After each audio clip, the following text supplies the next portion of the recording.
Good morning. Good morning बेटा, good morning.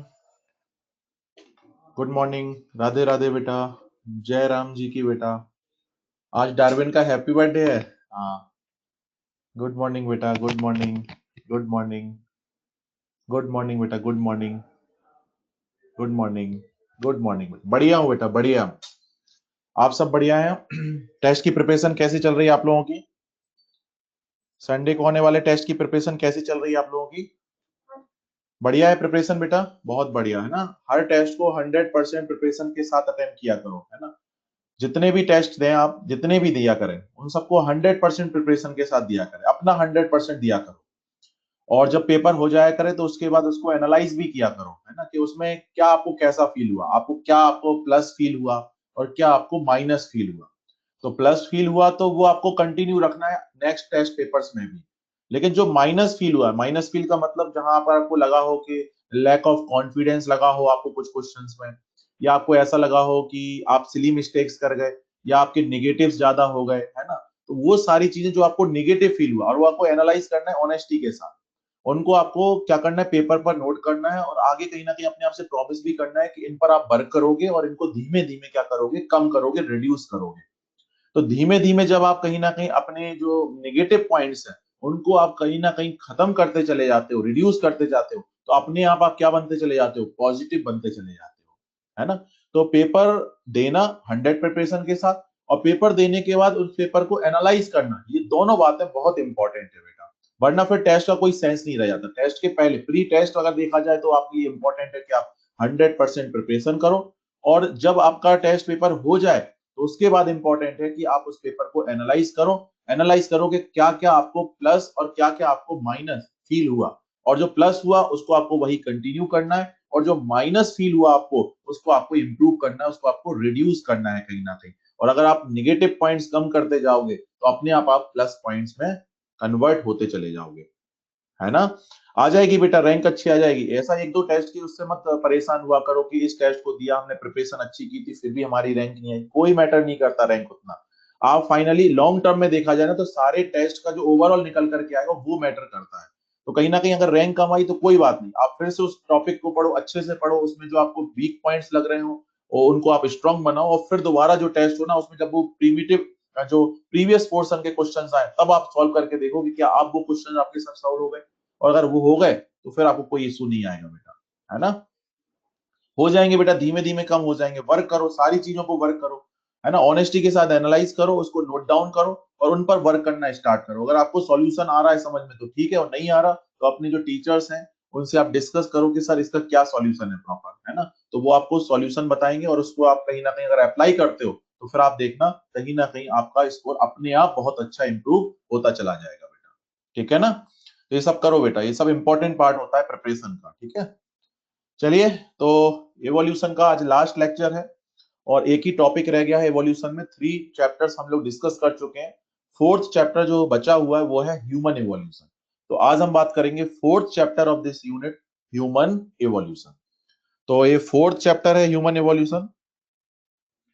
और अगर मैं बात करूं कि 3 to 4 क्वेश्चंस अगर आ रहे हैं इस यूनिट से, तो उसमें एक क्वेश्चन ह्यूमन एवोल्यूशन का होने की पॉसिबिलिटी बहुत ज्यादा होती है, बहुत ज्यादा होती है बेटा। तो ह्यूमन एवोल्यूशन ये मान करके चलो कि ये क्वेश्चन की पॉसिबिलिटी तो यहां से बनती बनती है, ये मान करके चलो आप। ये क्वेश्चन तो आ ही जाता है लगभग लगभग। जैसे रिप्रोडक्टिव हेल्थ से मैंने बताया था ना कि ये क्वेश्चन वहां से गारंटेड है, ऐसे ही एक क्वेश्चन ह्यूमन एवोल्यूशन से भी लगभग लगभग आप कह सकते हो कि गारंटेड है। क्लियर है। तो ह्यूमन एवोल्यूशन स्टार्ट करते हैं, है ना। चलिए, ह्यूमन की बात करें बेटा अगर, तो ह्यूमन जो है वो मेंबर है ऑर्डर प्राइमेटा का। ये ह्यूमन का जो ऑर्डर है वो है प्राइमेटा ऑर्डर, और जो क्लास है वो है मैमेलिया। तो क्लास है मैमेलिया, इसलिए उसको हम मैमल्स के अंदर स्टडी करते हैं। और मैमेलिया जो क्लास है उसमें है ढेर सारे ऑर्डर्स, उनमें से एक है प्राइमेटा ऑर्डर, और प्राइमेटा ऑर्डर को ये बिलोंग करता, इसलिए इसको हम प्राइमेट भी बोलते हैं। तो ह्यूमन क्या है, प्राइमेट भी बोल सकते हैं, और कहीं ना कहीं उसको हम मैमल भी बोल सकते हैं। क्लियर। एक और पॉइंट है, first real primate ancestors were tree shrews. Tree shrews, आपको याद होगा एक पॉइंट, कि हमने जब जियोलॉजिकल टाइम स्केल के बारे में जो ब्रीफ इवोल्यूशन है वहां जब हम डिस्कस कर रहे थे, जो फ्लो चार्ट्स वगैरह थे पैलियोंटोलॉजिकल एविडेंसेस के, वहां एक पॉइंट आया था कि फर्स्ट प्राइमेट लाइक मैमल्स वर ट्री सीरीज, है कि नहीं थे? वही पॉइंट दोबारा से रिपीट हुआ है। तो याद रखना कि फर्स्ट रियल प्राइमेट एंसेस्टर्स कौन थे? ट्री सीरीज थे, यानी स्मॉल साइज के क्या थे? मैमल्स हुआ करते थे। बात समझ में आ गई? बात। चलिए अब हम इसको क्लासिफाई करने की कोशिश करेंगे। प्राइमेटा, अगर ऑर्डर की बात करें तो इसके टू डिफरेंट ग्रुप्स हैं। इसमें हम टू डिफरेंट ऑर्गेनिजम्स को एक तरीके से क्लासिफाई कर सकते हैं। एक है प्रोसीमियंस और दूसरा है सीमियंस। इसके लिए हम लोग एंथ्रोपॉइड्स भी बोल सकते हैं। सीमियंस के लिए हम लोग एंथ्रोपॉइड्स भी बोल सकते हैं। Anthropoids, clear? अब देखिए प्रोसीमियंस में कौन कौन आते हैं? Lemur, loris, tarsier. Lemur, lemur का नेम तो आप सुन चुके हो, जब हम लोग एडाप्टिव रेडिएशन वगैरह की बात कर रहे थे ना, तो वहां पर ये टर्म आया था लीमर, है ना? तो प्रोसीमियंस का एग्जांपल क्या हुआ? Lemur, loris and tarsier. Simians या एंथ्रोपॉइड्स के एग्जांपल्स क्या हुए? Monkeys, apes and human. Monkeys, apes and human, ये तो बहुत ही कॉमन पॉपुलर है, तो इनको हम अच्छे से जानते हैं। प्रोसीमियंस उतने पॉपुलर कॉमन नहीं है, इसलिए हम उनको जानते नहीं जनरली, ठीक है? तो याद रखना, तो एंथ्रोपॉइड्स क्या क्या हो गए? ह्यूमन, एप्स और मंकी। अब यहाँ पर क्वेश्चन क्या आता है? यहाँ पर क्वेश्चन इस तरीके से आता है कि आपको 4 ऑप्शंस दे देंगे और बोलेंगे कि who is the closely related, which one of the following is closely related to human. इस तरीके का क्वेश्चन आता है कई बार, तो उसके लिए हम थोड़ा सा डिस्कस करना चाहेंगे यहाँ पर कि जो एप्स होते हैं उसके 4 एग्जाम्पल्स हैं। एप्स के 4 एग्जाम्पल्स हैं, chimpanzee, gorilla, orangutan and Gibbon. अब यहां पर अगर इंडिया की बात की जाए तो जो गिब्बन है वह इंडिया में मिलता है, बाकी इंडिया में नहीं मिलते। इंडिया में सिर्फ एक ही एप मिलता है और वो कौन सा है? गिब्बन। बाकी कोई भी एप ऐसा नहीं है जो इंडिया में मिलता हो। क्लियर है? तो याद रखिएगा। अब यहां पर मंकीज की भी 2 वेराइटीज हैं, old world monkeys and new world monkeys. तो मंकीज की भी क्या हो गई? 2 वेराइटीज हो गई। अब मैं अगर क्लोजली रिलेटेड वाले कुछ क्वेश्चन की बात करूं दोबारा से, तो अगर मैं ह्यूमन को नंबर दे दूं 1, तो मैं एप्स को नंबर दूंगा 2 और मंकीज को नंबर दूंगा 3। जनरली यहीं से क्वेश्चन आता है 1 2 3, यानी ह्यूमन का क्लोजली रिलेटेड कौन हुआ? मोस्ट कौन हुआ क्लोजली रिलेटेड? एप्स। और उसके बाद फिर किनका नंबर आएगा? मंकीज का नंबर आएगा, इस तरीके से। और फिर अगर ज्यादा डिटेल में पूछना होगा तो वो प्रोसीमियंस बोल देंगे बस, ज्यादा से ज्यादा। तो यानी कहीं ना कहीं 1 2 3 4 का मतलब क्या कि ह्यूमन से कौन कितना रिलेटेड है, तो जितना नंबर कम उतना वो क्लोजली रिलेटेड। तो एप्स सबसे ज्यादा क्लोजली रिलेटेड, फिर उसके बाद नंबर आएगा मंकीज का और फिर नंबर आएगा प्रोसीमियंस का। अगर एप्स की बात की जाए तो मैं चिंपैंजी को नंबर दूंगा 2A, गोरिल्ला को दूंगा 2B, ओरंगुटान को दूंगा 2C और गिब्बन को दूंगा 2D। मींस अगर एप्स में भी अगर ऑप्शंस में एप्स दिए हुए हैं तो सबसे ज्यादा क्लोज रिलेटेड एप्स के अंदर कौन ह्यूमन से? चिंपैंजी। यानी चिंपैंजी और ह्यूमन सबसे ज्यादा क्या है? क्लोजली रिलेटेड है। उसके बाद नंबर आएगा गोरिल्ला का, उसके बाद नंबर आएगा ओरंगुटान का और उसके बाद नंबर आएगा गिब्बन का। इसी तरह अगर हम मंकीज की बात करें तो ओल्ड वर्ल्ड मंकीज और न्यू वर्ल्ड मंकीज, तो यहां पर मैं नंबर दूंगा ओल्ड वर्ल्ड मंकीज को 3A और न्यू वर्ल्ड मंकीज को 3B। यानी कि इनमें कौन ज्यादा क्लोजली रिलेटेड है ह्यूमन से? Old world monkey. तो बताओ अगर ओवरऑल सीक्वेंस बनाए तो क्या निकल करके आएगा कि ह्यूमन के जो क्लोजली रिलेटेड है उनका सीक्वेंस सबसे ज्यादा क्लोजली रिलेटेड चिंपांजी, फिर गोरिल्ला, फिर ओरंगुटान, फिर गिब्बन, फिर मंकीज के अंदर ओल्ड वर्ल्ड मंकीज, फिर न्यू वर्ल्ड मंकीज और फिर प्रोसीमियंस। ये सीक्वेंस बन जाएगा इस तरह के क्वेश्चंस को सॉल्व करने के लिए। तो 4 ऑप्शंस दिए हो तो आपको 4 ऑप्शंस में से देखना है कि यहां पर ह्यूमन के सबसे पास में कौन लिखा हुआ है, वहां से आपका वो क्वेश्चन सॉल्व हो जाएगा। तो बेसिक क्वेश्चन यहीं पर ये बनता है कि which one of the following is closely related to human, closely related to human. ये क्वेश्चन यहां से बनता है, इसके अलावा और कोई वेराइटी यहां पर क्वेश्चन की नहीं बनती है। क्लियर है ना बेटा बात? चलिए अब मंकीज और एप्स की बात आई तो हमें इन पर थोड़ा सा फोकस करना है ना? इन पर फोकस करना है थोड़ा सा। इन पर बात करें अगर हम तो 2 टाइप्स के मंकीज हैं, new world monkeys and old world monkeys. तो न्यू वर्ल्ड मंकीज उनको बोलते हैं जो generally south and middle America में मिलते हैं, और ओल्ड वर्ल्ड मंकीज उनको बोलते हैं जो अफ्रीका एशिया में मिलते हैं। तो अफ्रीका एशिया में मिलने वाले ओल्ड वर्ल्ड मंकीज और साउथ एंड मिडिल अमेरिका में मिलने वाले न्यू वर्ल्ड मंकीज। अब इनके एग्जांपल्स पहले डिस्कस कर लेते हैं। तो जैसे स्पाइडर मंकी जो है, स्पाइडर मंकी वो एग्जाम्पल है न्यू वर्ल्ड मंकीज का। और जो रीसस मंकी है, रीसस मंकी जिसको हम मकाका भी बोलते हैं, मकाका मंकी है ना, तो वो है ओल्ड वर्ल्ड मंकीज का एग्जाम्पल। और आपको याद होगा कि इसी में RH फैक्टर क्या किया गया था, डिस्कवर किया गया था, तो रीसस मंकी। इसके अलावा इसका एक और एग्जाम्पल है बबून, बबून, इसका एक और एग्जांपल है बबून। ठीक है, तो ये एग्जांपल्स जो है वो किसके हैं, ओल्ड वर्ल्ड मंकीज के हैं। तो जनरली एशिया अफ्रीका में जो मिलते हैं उनको हम ओल्ड वर्ल्ड मंकीज बोलते हैं। अब आपको एक पॉइंट तो पहले से ही पता है कि menstrual cycle, menstrual cycle present होती है किसमें, ओल्ड वर्ल्ड मंकीज में, न्यू वर्ल्ड मंकीज में एब्सेंट होती है। तो यहां पर क्या है, प्रेजेंट, और यहां पर क्या है, एब्सेंट। बताओ ह्यूमन से अगर देखा जाए मेंस्ट्रुअल साइकिल के रेफरेंस में, तो कौन सिमिलरिटी शो कर रहा, न्यू वर्ल्ड मंकीज या old world monkeys, old world monkeys, आया ना। इसके बाद एक और बात करते हैं डेंटल फॉर्मूला की। तो dental formula new world monkeys का है 2133/2133, यानी कि यहां पर नंबर ऑफ टीथ कितना है, 36। जबकि अगर ओल्ड वर्ल्ड मंकीज की बात की जाए, यहाँ फॉर्मूला है 2123/2123, यानी नंबर ऑफ टीथ कितने हैं, 32। अब बताओ अगर डेंटल फॉर्मूला या नंबर ऑफ टीथ के रेफरेंस में अगर हम बात करें, तो कौन ह्यूमन जैसा दिखा रहा है, कौन, ओल्ड वर्ल्ड मंकीज, है ना। तो यानी इन टू कैरेक्टर्स के बेसिस पर हम बोल सकते हैं कि ओल्ड वर्ल्ड मंकीज जो है वो क्लोजर है किसके, ह्यूमन के। क्योंकि जितनी ज्यादा सिमिलरिटी वो उतना ही ज्यादा क्या होता है, क्लोज होता है। ये मैं आपको फंडा पहले ही बता चुका हूं, जब मैंने बायोकेमिस्ट्री की बात की थी तो मैंने आपको बताया था कि जितने ज्यादा कैरेक्टर्स क्या है, सिमिलर हैं, उतने ही ज्यादा वो क्या होते हैं, क्लोजेस्ट होते हैं। और जितनी सिमिलरिटीज कम होती चली जाएंगी वो उतने ही डिस्टेंट होते चले जाते हैं। याद है या नहीं है बेटा, चलो। तो ये हो गया डेंटल फॉर्मूला और मेंस्ट्रुअल साइकिल, और इसके बेसिस पर हमने बोल दिया old world monkeys are closer to human. इसीलिए मैंने आपको क्या बोला था, 3A कोड दिया था मैंने ओल्ड वर्ल्ड मंकीज को, और 3B मैंने कोड दिया था न्यू वर्ल्ड मंकीज को। क्लियर है, चलो। अब आते हैं एक और पॉइंट है टेल। तो न्यू वर्ल्ड मंकीज की जो टेल होती है वो लॉन्ग होती है और प्रीहेंसाइल होती है, जबकि ओल्ड वर्ल्ड मंकीज की जो टेल होती है वो नॉन प्रीहेंसाइल होती है। अब प्रीहेंसाइल और नॉन प्रीहेंसाइल, इसका मतलब क्या होता है, प्रीहेंसाइल टेल का मतलब ऐसी टेल जिसके अंदर ग्रास्पिंग कैपेसिटी हो, ग्रास्पिंग मतलब जो कहीं ना कहीं लिपट सके किसी ब्रांच के अराउंड।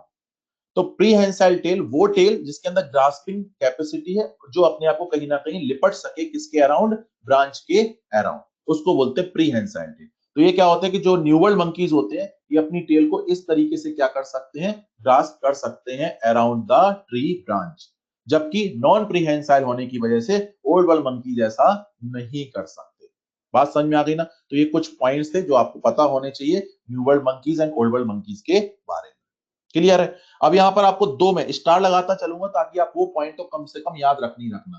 तो यहाँ पर 2 पॉइंट्स बहुत इंपॉर्टेंट है, जो मैं स्टार लगा रहा हूं वो मत भूल जाना। ये 2 पॉइंट आपको जरूर याद रखने हैं, एक तो डेंटल फॉर्मूला और मेंस्ट्रुअल साइकिल, वो भी कम से कम किसका, ओल्ड वर्ल्ड मंकीज का। क्लियर है ना, चलिए। अब आते हैं evidences for common origin of human and apps. अब इसकी बात करते हैं। तो देखो ये एविडेंसेस हम क्यों पढ़ रहे हैं, common origin of human and apps. Actual में एक मिसकंसेप्शन है बहुत बड़ा। मिसकंसेप्शन क्या है कि कुछ लोग ऐसा जानते हैं या मानते भी हैं, अभी भी कुछ लोगों के अंदर ये मिसकंसेप्शन है कि जो एप्स हैं, चिंपैंजी, गोरिल्ला, ओरंगुटान, गिब्बन वगैरह, इनसे ही क्या हुआ है, ह्यूमन का ओरिजिन हुआ है, मतलब एप से ह्यूमन बने हैं। ये एक मिसकंसेप्शन है, मिसकंसेप्शन है। एप्स से ह्यूमन का एवोल्यूशन नहीं हुआ। हुआ क्या है एक्चुअल में कि एक कॉमन एंसेस्टर हुआ करता था। कॉमन एंसेस्टर मतलब दोनों का एंसेस्टर एक कॉमन था, और उससे ही कहीं ना कहीं दोनों बने हैं। उसी से बने हैं एप्स और उसी से बने हैं कौन, ह्यूमन। ये है पॉइंट एक्चुअल में, ये पॉइंट सही है, क्योंकि एक कॉमन एंसेस्टर और उससे अलग अलग डायरेक्शन में बने हैं एप्स और कहीं ना कहीं ह्यूमन। तो यानी कि यहां पर क्या है, कॉमन ओरिजिन हुआ है दोनों का, किससे, कॉमन एंसेस्टर से, किसका, एप्स का और ह्यूमन का। तो ये फंडा आपको पता होना चाहिए।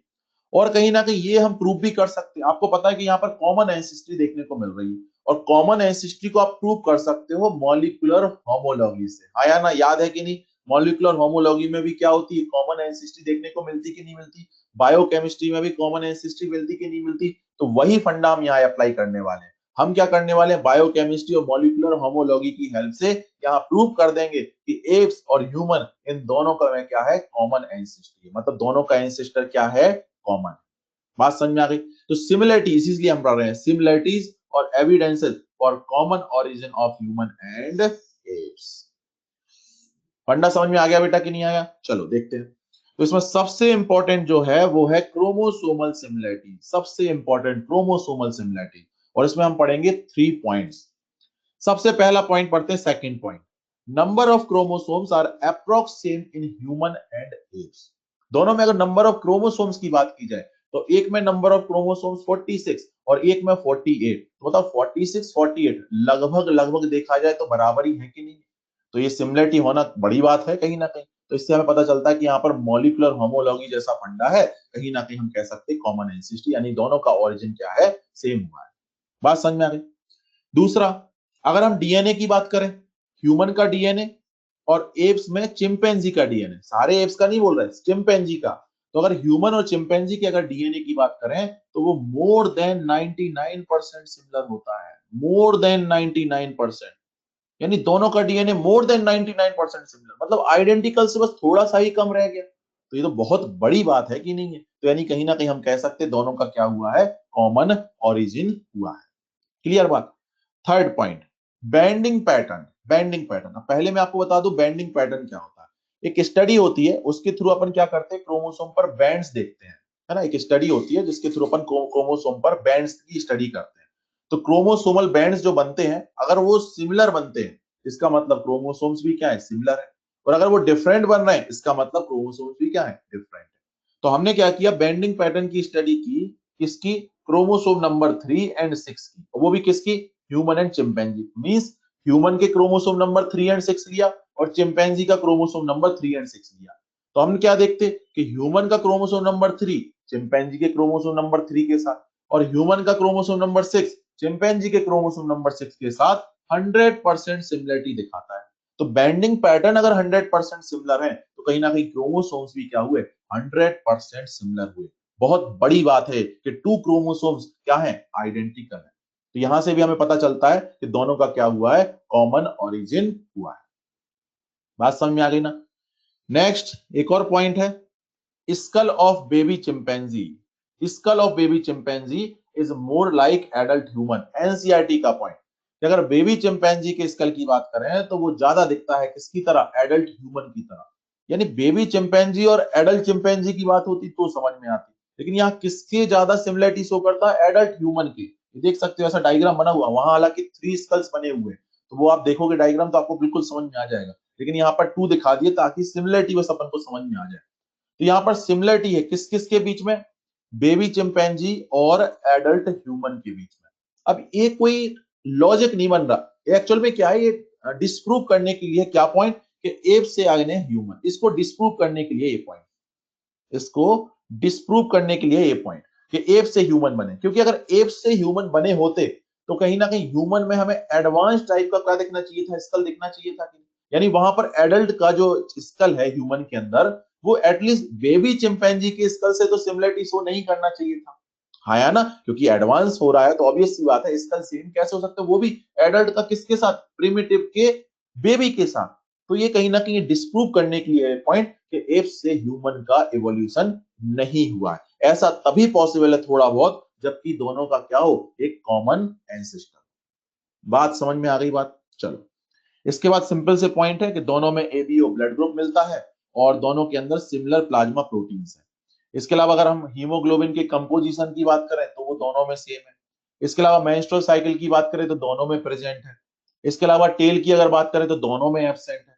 और अगर ग्रास्पिंग हैंड की बात करें तो दोनों में प्रेजेंट है। ग्रास्पिंग हैंड मतलब जो कुछ पकड़ सके, ग्रास्पिंग हैंड का मतलब जो कुछ पकड़ सके, जैसे मान लो ये पेन है, इसको मैं पकड़ पा रहा हूं तो ये हैंड कैसा हो गया, ग्रास्पिंग हैंड हो गया। तो लेकिन अगर हम एप्स के पहले के जो ऑर्गेनियम्स थे उनकी बात करें तो उनके पास ग्रास्पिंग हैंड नहीं होते थे, वो पकड़ नहीं सकते थे किसी चीज को। बात समझ में आ गई? तो यहाँ दोनों जगह क्या है, ग्रास्पिंग हैंड है। क्लियर हो गई बात, समझ में आ गई ना? तो ये याद रखना कुछ पॉइंट्स, ये एविडेंसेस है for the common origin of human and apps. एक और बात जो यहाँ पर लिखी नहीं गई है लेकिन मैं आपको बताना चाहूंगा कि दोनों के अंदर सेल्फ कॉन्शियसनेस भी देखने को मिलती है, दोनों के अंदर सेल्फ कॉन्शियसनेस देखने को मिलती है ना।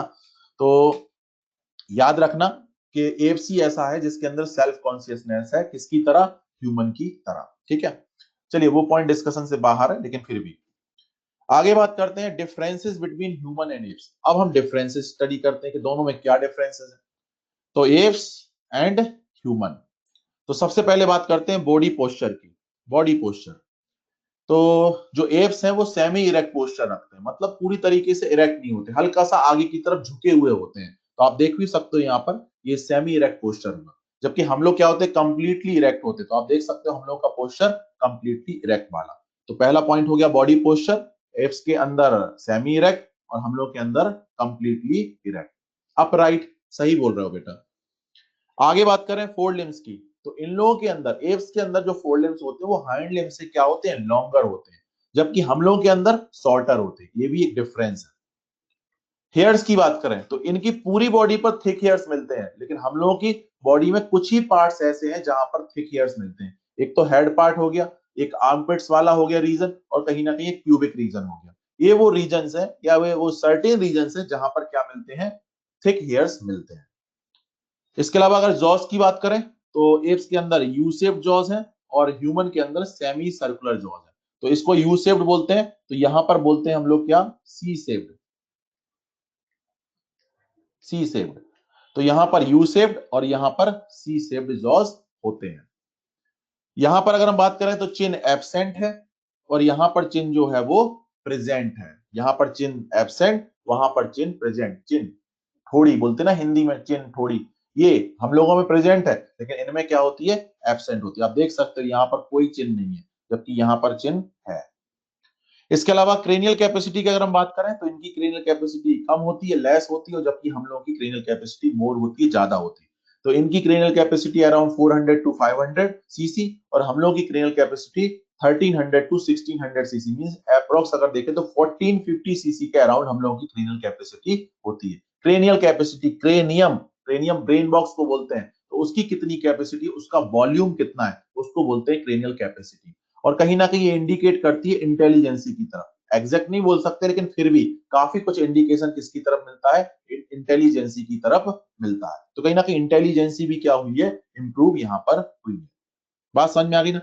अब एक और बात मैं यहाँ पर जोड़ना चाहूंगा, यहाँ पर थंब की बात करना चाहूंगा मैं। थंब की बात, थंब ये बहुत इंपॉर्टेंट बात है। तो एप्स में क्या होता है कि जो थंब होता है वो पैरेलल होता है पाम के, पैरेलल टू पाम, जबकि ह्यूमन के अंदर ये अपोजेबल होता है।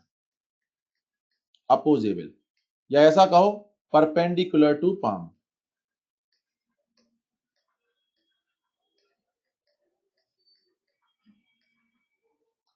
ये बहुत ही इंपॉर्टेंट पॉइंट है। मतलब अगर हम फोर लिम की बात करें, देखो हाइंड लिम, हाइंड लिम में थंब वर्ड यूज नहीं करते, वहां टो वर्ड यूज करते हैं। थंब वर्ड यूज करते हैं हम लोग फोर लिम में, है ना। तो हम लोग अगर अपने इनके एप्स की अगर हम फोर लिम के पाम की बात करें तो इनका पाम इस तरीके का होता है, मतलब फिंगर्स जिस डायरेक्शन में उसी डायरेक्शन में क्या होता है, थंब होता है। मतलब पाम के क्या हुआ, पैरेलल हुआ। लेकिन हम लोगों में ऐसा होता है इस तरीके से, मतलब हम लोगों में जो थंब होता है वो पाम या बाकी फिंगर से कितना एंगल बना रहा होता है, 90 डिग्री का एंगल बना रहा होता है, मतलब परपेंडिकुलर होता है, अपोजेबल होता है। बात समझ में। इससे फायदा क्या होता है, अगर इस तरीके का है फंडा, तो इससे क्या होता है कि जो ग्रास्पिंग पावर होती है वो इतनी अच्छी नहीं आती। आप खुद फील करके देखना कि ग्रास्पिंग पावर ऐसा अगर हमारा पाम होता तो क्या उतनी इफेक्टिव आती, नहीं आती। लेकिन अगर ऐसा है पाम तो आप देखोगे कि कितना सपोर्ट मिलता है इस थंब की वजह से, और ग्रास्पिंग पावर जो है वो कितनी ज्यादा बेटर हो जाती है। तो ग्रास्पिंग तो दोनों के अंदर है, ग्रास्पिंग हैंड इनमें भी, ग्रास्पिंग हैंड हम में भी, लेकिन ग्रास्पिंग कैपेसिटी की अगर बात की जाए तो वो हम लोगों में इनसे बेटर है। क्यों, क्योंकि हम लोगों में जो थंब होता है वो अपोजिबल होता है, परपेंडिकुलर होता है किसके, पाम के या बाकी फिंगर्स के। बात समझ में आ गई कि नहीं आ गई, तो ये पॉइंट भी आपको याद रखना है। तो यहाँ पर दो पॉइंट तो कम से कम बहुत इंपॉर्टेंट, एक चिन्ह का भी कई बार पूछा जा चुका है और एक थंब का भी कई बार पूछा जा चुका है। तो ये आप याद रखिएगा बेटा, ठीक है। बाकी नहीं पूछे गए हालांकि, लेकिन ये आपको याद रखना है। क्लियर है ना बात। अब यहां पर मैं एक और बात बोलूंगा, यहां पर चलो मैं आगे टर्म एक्सप्लेन कर दूंगा कि जॉज और चिन से रिलेटेड टू टर्म्स होते हैं, प्रोग्नेथस एंड ऑर्थोग्नेथस। तो वो बात अभी हम आगे करेंगे।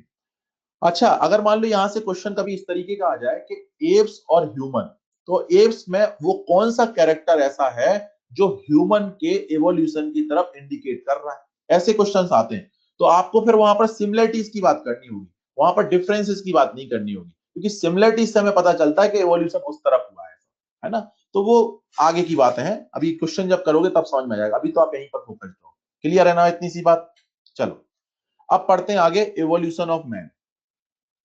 तो यहाँ पर फॉसिल्स लिख रखे हैं, फॉसिल्स की बात की गई है यहाँ पर, तो ये तो है फॉसिल्स। और आपको पता है कि अगर मॉडर्न टाइम पर देखें जो फॉसिल नहीं है, तो मॉडर्न टाइम पर ह्यूमन की सिर्फ हमें एक ही स्पीसीज दिखाई देती है, और उसको हम बोलते हैं मॉडर्न ह्यूमन, और उसका साइंटिफिक नेम है होमो सैपियंस सैपियंस। ये मॉडर्न ह्यूमन है, यानी सिर्फ ऐसा एक ही ह्यूमन है जो हमें आज के टाइम पर देखने को मिलता है, जो कि हम खुद हैं। बाकी सब तो सिर्फ हमें फॉसिल्स के फॉर्म में ही देखने को मिले हैं। तो हम दो कैटेगरी में पढ़ेंगे, एक तो हम फॉसिल्स पढ़ लेते हैं और बाद में हम मॉडर्न ह्यूमन पढ़ लेंगे, तो पूरा एवोल्यूशन हो गया ह्यूमन का कि नहीं हो गया। तो चलिए फॉसिल्स क्या क्या है, 3 कैटेगरीज हैं फॉसिल्स की। एक है एप फॉसिल्स, एक है एप मैन फॉसिल्स, और एक है मैन फॉसिल्स। इस तरीके से 3 कैटेगरीज हैं। ए फॉसिल्स के अंदर ड्रायोपिथेकस या प्रोकंसल की बात की जाती है, रामापिथेकस की बात की जाती है, सिवापिथेकस की बात की जाती है, और कैन्यापिथेकस की बात की जाती है। एप मैन फॉसिल्स के अंदर ऑस्ट्रेलोपिथेकस की बात की जाती है। मैन फॉसिल्स के अंदर होमो हैबिलिस की बात की जाती है, होमो इरेक्टस की बात की जाती है, और होमो सैपियंस में से भी कुछ की बात की जाती है। क्योंकि फॉसिल्स तो होमो सैपियंस में है, लेकिन वो 2 है, बाकी तो क्या है, मॉडर्न ह्यूमन भी है। तो यहां पर मैं लिख देता हूं कि अगर मैं होमो इरेक्टस की बात करूंगा आगे, तो यहां पर अपन लोग 3 फॉसिल्स की बात करते हैं। एक तो जावा मैन की बात करेंगे, एक पीकिंग मैन की बात करेंगे, और एक हैडलबर्ग मैन की बात करेंगे। यहाँ पर एक 3 फॉसिल्स की बात हम करते हैं। जबकि अगर होमोसेपियंस की बात करें, तो होमोसेपियंस में अपन यहाँ पर सिर्फ 2 फॉसिल डिस्कस करेंगे। एक तो डिस्कस करेंगे हम लोग नियंडरथल नियंडरथल, और दूसरा हम लोग डिस्कस करेंगे क्रो मैग्नॉन। क्लियर है ना? तो यहां पर हम सिर्फ 2 का डिस्कशन करेंगे, और यहां पर हम सिर्फ 3 फॉसिल्स का डिस्कशन करेंगे। और होमोसेपियंस में से ही जो थर्ड है वो एक्चुअल में फॉसिल नहीं है, तो उसको अपन डिस्कस अलग से करेंगे, modern human, that is Homo sapiens sapiens. बात समझ में आ गई कि नहीं आ गई? अब यहां पर भी आता है वही कि क्लोजली रिलेटेड वाला फंडा। एक तो मैंने वहां बताया था आपको क्लोजली रिलेटेड, तो ह्यूमन एप मंकी, वहां सीक्वेंस समझ में आ गया। लेकिन अगर ह्यूमन के अंदर के ही ऑप्शंस दिए हो, तो फिर आप क्वेश्चन कैसे सॉल्व करोगे? तो यहां पर भी मैं नंबरिंग दे देता हूं, मैं इसको देता हूं नंबर 1, और अब जैसे जैसे नंबर बढ़ता जाएगा मतलब वो क्लोजनेस दूर होती चली जाएगी। तो सबसे ज्यादा क्लोज कौन है इसके? क्रो-मैग्नन। फिर कौन है? निएंडरथल। ठीक है। इसके बाद फिर नंबर किसका आएगा? होमो इरेक्टस का। फिर किसका नंबर आएगा? होमो हैबिलिस का। फिर किसका नंबर आएगा? ऑस्ट्रेलोपिथेकस का। और फिर नंबर किसका आएगा? एप फॉसिल्स का। इस तरीके से सीक्वेंस बनेगा। तो अगर मान लो आपसे कोई पूछे कि मॉडर्न ह्यूमन यानी होमो सैपियंस सैपियंस, इसका क्लोज रिलेटेड कौन है, क्लोजली रिलेटेड कौन है, क्लोजेस्ट कौन है इसके, तो आप आंसर क्या दोगे? क्रो मैग्नन मैन, क्योंकि उसको सेकंड ऑप्शन पे अपन ने रखा है। लेकिन अगर मान लो उन्होंने सीधा सीधा पूछ लिया कि होमो सैपियंस का क्लोज एंसेस्टर कौन, तो फिर होमो सैपियंस के पहले कौन? होमो इरेक्टस। बात समझ में आ गई ना? तो 2 क्वेश्चन है, एक में पूछेगा होमो सैपियंस सैपियंस का क्लोजेस्ट एंसेस्टर, तो आप आंसर दोगे क्रो मैग्नन मैन। लेकिन अगर होमो सैपियंस का पूछा, तो फिर आंसर जाएगा होमो इरेक्टस। बात समझ में आ गई ना? तो 2 क्वेश्चन है, 2 अलग अलग आंसर जाएंगे। क्लियर है ना यहां तक? तो इस तरीके के क्वेश्चंस भी यहां पर पूछे जा सकते हैं। चलिए अब वन बाय वन डिस्कस करना स्टार्ट करते हैं। सबसे पहले हम लोग कैटेगरी डिस्कस कर रहे हैं ए फॉसिल्स की। ए फॉसिल्स की कैटेगरी स्टार्ट करेंगे, ठीक है। तो यहां पर कुछ पॉइंट्स हैं एनसीईआरटी के। क्या पॉइंट है? पहला, अबाउट 15 मिलियन ईयर्स एगो। अब देखो क्रोनोलॉजिकल ऑर्डर है तो ऑब्वियस सी बात है, सबसे पहले इनको पढ़ रहे हैं तो सबसे पुराने यही होंगे। तो अबाउट 15 मिलियन ईयर्स एगो primates called Dryopithecus and Ramapithecus. Actual में एनसीईआरटी में सिर्फ 2 फॉसिल्स की बात की गई है, ड्रायोपिथेकस एंड रामापिथेकस। वहां पर रामा, सिवा, केन्या, सॉरी केन्या और सिवापिथेकस इनकी बात नहीं की गई। लेकिन आपको पता होना चाहिए कि टोटल कितने हैं ये फॉसिल्स? 4 हैं जो हमें डिस्कस करने होते हैं, लेकिन एनसीईआरटी ने सिर्फ 2 डिस्कस किए हैं। कौन कौन से? Dryopithecus and Ramapithecus. और क्या बोल रहे हैं, कब एग्जिस्ट करते थे? अबाउट 15 मिलियन ईयर्स एगो। कैसे थे? इनकी पूरी बॉडी पर हेयर्स मिलते थे, पूरी बॉडी पर, क्योंकि ऑब्वियस सी बात है एप्स और ह्यूमन में जब हम डिफरेंस पढ़ते तो एप्स के अंदर ये फीचर आते हैं जो हम पढ़ने वाले, तो कहीं ना कहीं ज्यादा सिमिलरिटी किससे शो कर रहे हैं? एप्स से। ठीक है, देखना ध्यान से। They were hairy, walked like gorilla and chimpanzee. आज जैसे गोरिल्ला जो चिंपैंजी वॉक करते हैं वैसी ये भी वॉक किया करते थे। इसका मतलब वॉक कैसे करते होंगे? क्वाड्रीपेडल। क्वाड्रीपेडल, क्योंकि सेमी इरेक्ट पोस्चर जो है वो क्वाड्रीपेडल की वजह से ही है। अगर कोई बाईपेडल मोड पर आ जाए तो फिर तो वहां कंप्लीटली इरेक्ट पोस्चर हो जाएगा। तो ये सेमी इरेक्ट पोस्चर की वजह से ही क्या है, यहाँ पर क्वाड्रीपेडल मूवमेंट देखने को मिलता है। तो बात समझ में आ गई क्यों लिखा है ऐसा इन्होंने, walked like gorillas and chimpanzee, क्योंकि इनके अंदर है सेमी इरेक्ट पोस्चर और इनके अंदर जो मूवमेंट है वो कैसा है, क्वाड्रीपेडल, मतलब 4 लिम्स जो है उन पर ही मूव करने वाले हुआ करते थे। चलिए ड्रायोपिथेकस के बारे में कुछ पॉइंट्स की बात करते हैं। एक है common ancestor of man and app, मतलब यही वो है जिसके अपन बोल रहे थे ना कि दोनों का एंसेस्टर कॉमन है, ह्यूमन का भी और एप्स का भी, एप्स का भी और ह्यूमन का भी। इनका कॉमन एंसेस्टर कौन है, यही ड्रायोपिथेकस। याद रखना आप।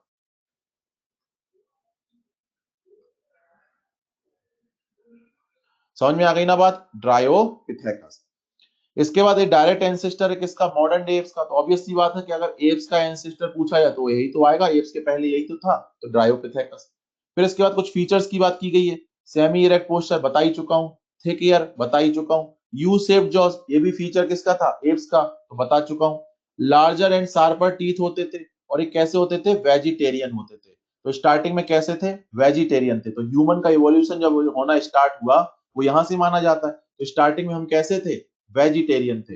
बाद में हम लोग नॉन वेजिटेरियन और ओमनीवोरस वाला फंडा आया हम लोग के अंदर, लेकिन पहले तो हम लोग कैसे थे, वेजिटेरियन थे, हर्बीवोरस बोल सकते हो, इस तरीके के थे। आगे देखो वही बात जो मैंने बोली, क्वाड्रीपेडल मूवमेंट है और यहाँ पर 4 limbs longer than hind limbs. तो बताओ सारे के सारे फीचर्स किसके हैं, एप्स जैसे हैं, कुछ भी ऐसा नहीं है जो ह्यूमन जैसा हो, आया ना, तो याद रखना है। इसके बाद रामापिथेकस और शिवापिथेकस, इनके फॉसिल्स कहां से डिस्कवर किए गए, शिवालिक हिल्स इंडिया से किए गए। तभी तो आप देखो नेम भी ऐसे आ रहा है, रामा एंड शिवा। तो रामा एंड शिवा हिंदू आइडियोलॉजी के अकॉर्डिंग है ना, तो कहीं ना कहीं शिवालिक हिल से फॉसिल डिस्कवर किए गए, इसलिए इनके नेम रामा एंड शिवापिथेकस इस तरीके के हैं। और केन्या से डिस्कवर किया गया था केन्या पिथेकस, इसलिए उसका नेम ऐसा पड़ा। तो Dryopithecus, Ramapithecus, शिवापिथेकस and Kenya pithecus, ये क्या है, 4 एप फॉसिल्स हैं यहाँ पर। बात समझ में आ गई। फिर एक पॉइंट एनसीईआरटी का, Ramapithecus was more man like while Dryopithecus was more ape like. मतलब अगर रामापिथेकस और ड्रायोपिथेकस को कंपेयर करोगे तो रामापिथेकस आपको ज्यादा ह्यूमन जैसा दिखेगा और ड्रायोपिथेकस आपको ज्यादा एप जैसा दिखेगा। तो ये पॉइंट भी आपको याद रखना है। अब मैं यहाँ पर स्टार लगा देता हूँ, कम से कम वो पॉइंट जो आ चुके हैं उनको तो और आपको याद रखना है। तो ये तो एक आ गया कि अबाउट 15 मिलियन ईयर्स एगो। इसके अलावा ये आ गया common ancestor of main and app, ये वाला आ चुका है पॉइंट। इसके अलावा ये फॉसिल्स डिस्कवर हुए रामापिथेकस एंड शिवापिथेकस के इंडिया में शिवालिक हिल से, ये आ चुका है। और इसके अलावा ये पॉइंट भी आपको याद रखना है, Ramapithecus was more man like while Dryopithecus was more ape like. ये 4 पॉइंट्स कम से कम आपको यहाँ पर याद रखने ही रखने हैं। क्लियर है। क्रेनियल कैपेसिटी आगे जहां पर भी आए वो आपको याद रखनी ही रखनी है। सबसे फेवरेट क्वेश्चन अगर यहाँ का कहीं रहा है तो वो रहा है क्रेनियल कैपेसिटी पर बेस्ड क्वेश्चन। क्लियर है ना। चलो अब बात करते हैं एपमैन फॉसिल्स की। एपमैन फॉसिल, और इसमें हमें सिर्फ डिस्कस करना है ऑस्ट्रेलोपिथेकस को। सिर्फ किसको डिस्कस करना है, ऑस्ट्रेलोपिथेकस को। तो फर्स्ट पॉइंट क्या है कि first fossil discovered by professor Raymond Dart and named as Taung baby, और उसका साइंटिफिक नेम रखा ऑस्ट्रेलोपिथेकस अफ्रीकैनस। अब त्वांग बेबी का फंडा क्या है, एक्चुअली क्या हुआ, ये प्रोफेसर रेमंड डार्ट जो थे, इन्होंने त्वांग रीजन है अफ्रीका में, एक त्वांग रीजन है अफ्रीका में, वहां से इनको एक स्कल मिला था बेबी का, बेबी स्कल मिला था। तो त्वांग रीजन से मिला तो इसलिए उसको क्या बोलने लग गए, त्वांग बेबी बोलने लग गए। पूरा का पूरा बेबी नहीं मिला था, सिर्फ बेबी का स्कल मिला था, ठीक है। तो त्वांग बेबी याद है। और इसी को आगे उन्होंने क्या बोल दिया साइंटिफिकली, ऑस्ट्रेलोपिथेकस अफ्रीकैनस। क्लियर। एक कब मिला करते थे, ये मिलते थे 2 मिलियन ईयर्स एगो। कहां, ईस्ट अफ्रीकन ग्रासलैंड्स में, ईस्ट अफ्रीकन ग्रासलैंड्स, ठीक है, याद रखना। इसके बाद क्या लिखा है, हंटेड विथ स्टोन वेपन्स, ये हंटिंग किया करते थे स्टोन वेपन्स के साथ। मतलब stone weapons as it is, जैसे स्टोन्स पड़े मिलते थे वैसा ही यूज कर लेते थे, उसको टूल्स वगैरह नहीं बनाया। अभी जो स्टोन मिला उसको वैसे उठाया और यूज कर लिया। तो एक तो हंटिंग में यूज करते थे, लेकिन हंटिंग इसलिए नहीं कि एनिमल्स को खाना है, हंटिंग सिर्फ ज्यादा से ज्यादा प्रोटेक्शन के लिए, कि मान लो कोई एनिमल इनके पास आ गया तो उससे अपने आप को बचाना है तो यूज कर लिया इनका स्टोन वेपन्स का, बस इससे ज्यादा नहीं। और साथ में एक और यूज करते थे, ट्रीज पर लगे हुए जो फ्रूट्स होते थे उनको तोड़ने में भी, तो कहीं ना कहीं हंटेड विद स्टोन वेपन्स। लेकिन इतनी बात जरूर है कि खाया क्या करते थे, फ्रूट्स ही खाया करते थे, मतलब अभी भी कैसे थे, वेजिटेरियन थे, अभी नॉन वेजिटेरियन वाला फंडा स्टार्ट नहीं हुआ था। तो ये पॉइंट तो आपको याद रखना ही है, ये पॉइंट इंपॉर्टेंट है, hunted with stone weapons but essentially ate fruit. Clear है ना। आगे, इनकी क्रेनियल कैपेसिटी कितनी, 600 सीसी, तो मैंने पहले ही बोल दिया क्रेनियल कैपेसिटी वाला पॉइंट कहीं पर भी आए वो आपको लर्न करना ही करना है। क्लियर है। आगे क्या लिखा है, Australopithecus is considered as connecting link between apes and human. इसको क्या कंसीडर करते हैं, connecting link between apes and human. तो एक और एग्जांपल मिल गया आपको कनेक्टिंग लिंक का, एक और एग्जांपल मिल गया कनेक्टिंग लिंक का। और बताओ, अगर इसको कनेक्टिंग लिंक बोल रहा है, इसका मतलब ऑस्ट्रेलोपिथेकस में आपको दोनों के फीचर्स मिलेंगे, मैन के भी मिलेंगे और ह्यूमन के भी मिलेंगे, तो दोनों के फीचर यहाँ मिलते थे। तो मैन के फीचर लिखे हुए हैं और सॉरी, दोनों के फीचर, एप के फीचर और ह्यूमन दोनों के फीचर मिलेंगे। तो एप के क्या क्या फीचर थे और ह्यूमन के क्या क्या फीचर थे, ये आपको मॉड्यूल में मिल जाएगा। तो सारे याद करने की जरूरत नहीं है, मैं आपको जो रिकमेंड कर रहा हूँ वो सिर्फ एक पॉइंट कर रहा हूँ कि यहाँ पर ये जरूर रखना कि इनके अंदर मैन का एक कैरेक्टर आ गया था, क्या, ये इनके अंदर इरेक्ट पोस्चर देखने को मिल गया था। सबसे पहली बार इनके अंदर क्या देखने को मिल गया था, इरेक्ट पोस्चर। और इरेक्ट पोस्चर मिला, इसका मतलब इनके अंदर क्या होने लग गया था, bipedal locomotion, bipedal movement ये शो करने लग गए थे। याद रखना, ये क्वेश्चन आते हैं इस तरीके के कि फर्स्ट वन कौन, इस तरीके के क्वेश्चन बहुत बनते हैं यहाँ से, फर्स्ट वन कौन, तो यहाँ पूछते हैं कि फर्स्ट वन जो कहीं ना कहीं इरेक्ट पोस्चर शो किया या जिसने शो किया बाई पैडल लोकोमोशन। तो आंसर जाएगा क्या, ऑस्ट्रेलोपिथेकस। याद रखना, first ancestor of man with erect posture और बाइपेडल लोकोमोशन। स्टार पॉइंट है, आ चुका है, आपको याद रखना ही रखना है। क्लियर है ना। चलो, अब इसके अलावा एक एनसीईआरटी का पॉइंट है, आप मॉड्यूल में देखोगे तो वहां पर एक बॉक्स बना हुआ है, बॉक्स में लिखा हुआ है, इस पॉइंट को एज इट इज आपको लर्न ही करना है, मतलब एक तरीके से हिस्ट्री से रिलेटेड पॉइंट है। क्या लिखा है, few fossils of man like bones have been discovered in Ethiopia and Tanzania. दोनों के दोनों अफ्रीका में है। तो इथियोपिया से जो फॉसिल डिस्कवर हुआ मैन लाइक बोन्स का, उसको बोला ऑस्ट्रेलोपिथेकस एफ्रिनस, और तंजानिया से जो हुआ उसको बोला ऑस्ट्रेलोपिथेकस वॉइसी। ये क्या है, फॉसिल्स हैं मैन लाइक बोन्स के। These revealed hominid features leading to the belief that about 3 to 4 million years ago, man-like primates walked in eastern Africa, मतलब उन्हीं की बात चल रही है ऑस्ट्रेलोपिथेकस की। They were probably not taller than 4 feet, but walked upright. यानी जो बोन्स मिली उनसे बहुत कुछ आइडिया मिल गया कि इन्होंने क्या चलना स्टार्ट कर दिया था, अपराइट चलना स्टार्ट कर दिया था। ये इनका पोस्चर जो था वो इरेक्ट हो गया था। ऑब्वियस सी बात है, बोन से पता चल सकता है इजीली। और कहीं ना कहीं इनकी हाइट का भी आइडिया लग गया, इनकी हाइट 4 फीट से टॉलर नहीं थे, 4 फीट से टॉलर नहीं थे, 4 फीट से ज्यादा हाइट इनकी नहीं थी। तो एक एक पॉइंट है एनसीईआरटी का, आपको ये पता होना चाहिए कि इन फॉसिल्स के बेसिस पर ही हमें पता चला कि ऑस्ट्रेलोपिथेकस क्या था। फर्स्ट टाइम हम देखें तो कहीं ना कहीं कंप्लीट इरेक्ट पोस्चर शो करने वाला हुआ करता था। बात समझ में आ गई ना। चलो, अब आते हैं सेकंड कैटेगरी पर, और सेकंड कैटेगरी है मैन फॉसिल्स, या जिन्हें हम बोलते हैं प्री हिस्टोरिक मैन। क्या बोलते हैं इनको हम, प्री हिस्टोरिक मैन। तो इसमें हम टू कैटेगरीज पढ़ रहे हैं, सबसे पहले एक होमो हैबिलिस और दूसरा होमो इरेक्टस, ये पढ़ते हैं दोनों। हाँ, यहाँ पे ये वाला पॉइंट जो है ना, इसमें याद रखना है बेटा कि कहाँ से मिले थे फॉसिल्स, ठीक है। तो इतना आपको याद रखना है, इथियोपिया एंड तंजानिया, ये पॉइंट आपको याद रखना चाहिए कम से कम। तो कम से कम इतना तो याद रख ही लेना, इथियोपिया एंड तंजानिया, इतना पॉइंट तो आपको याद रखना ही रखना है। क्लियर। आगे देखते हैं, होमो हैबिलिस की बात करते हैं। होमो हैबिलिस कब एग्जिस्ट किया करते थे, 2 मिलियन ईयर्स एगो, 2 मिलियन ईयर्स एगो। इनकी क्रेनियल कैपेसिटी कितनी थी, 650 टू 800 सीसी। इनके अंदर जॉस कैसे मिलते थे, प्रोगनेथस जॉस। अब आ गई बात प्रोगनेथस की, और प्रोगनेथस और ऑर्थोगनेथस ये टू टर्म्स होते हैं, इनमें डिफरेंस क्या होता है कि जब कभी भी लोअर जॉ कैसा हो, प्रोट्यूडिंग नेचर का हो,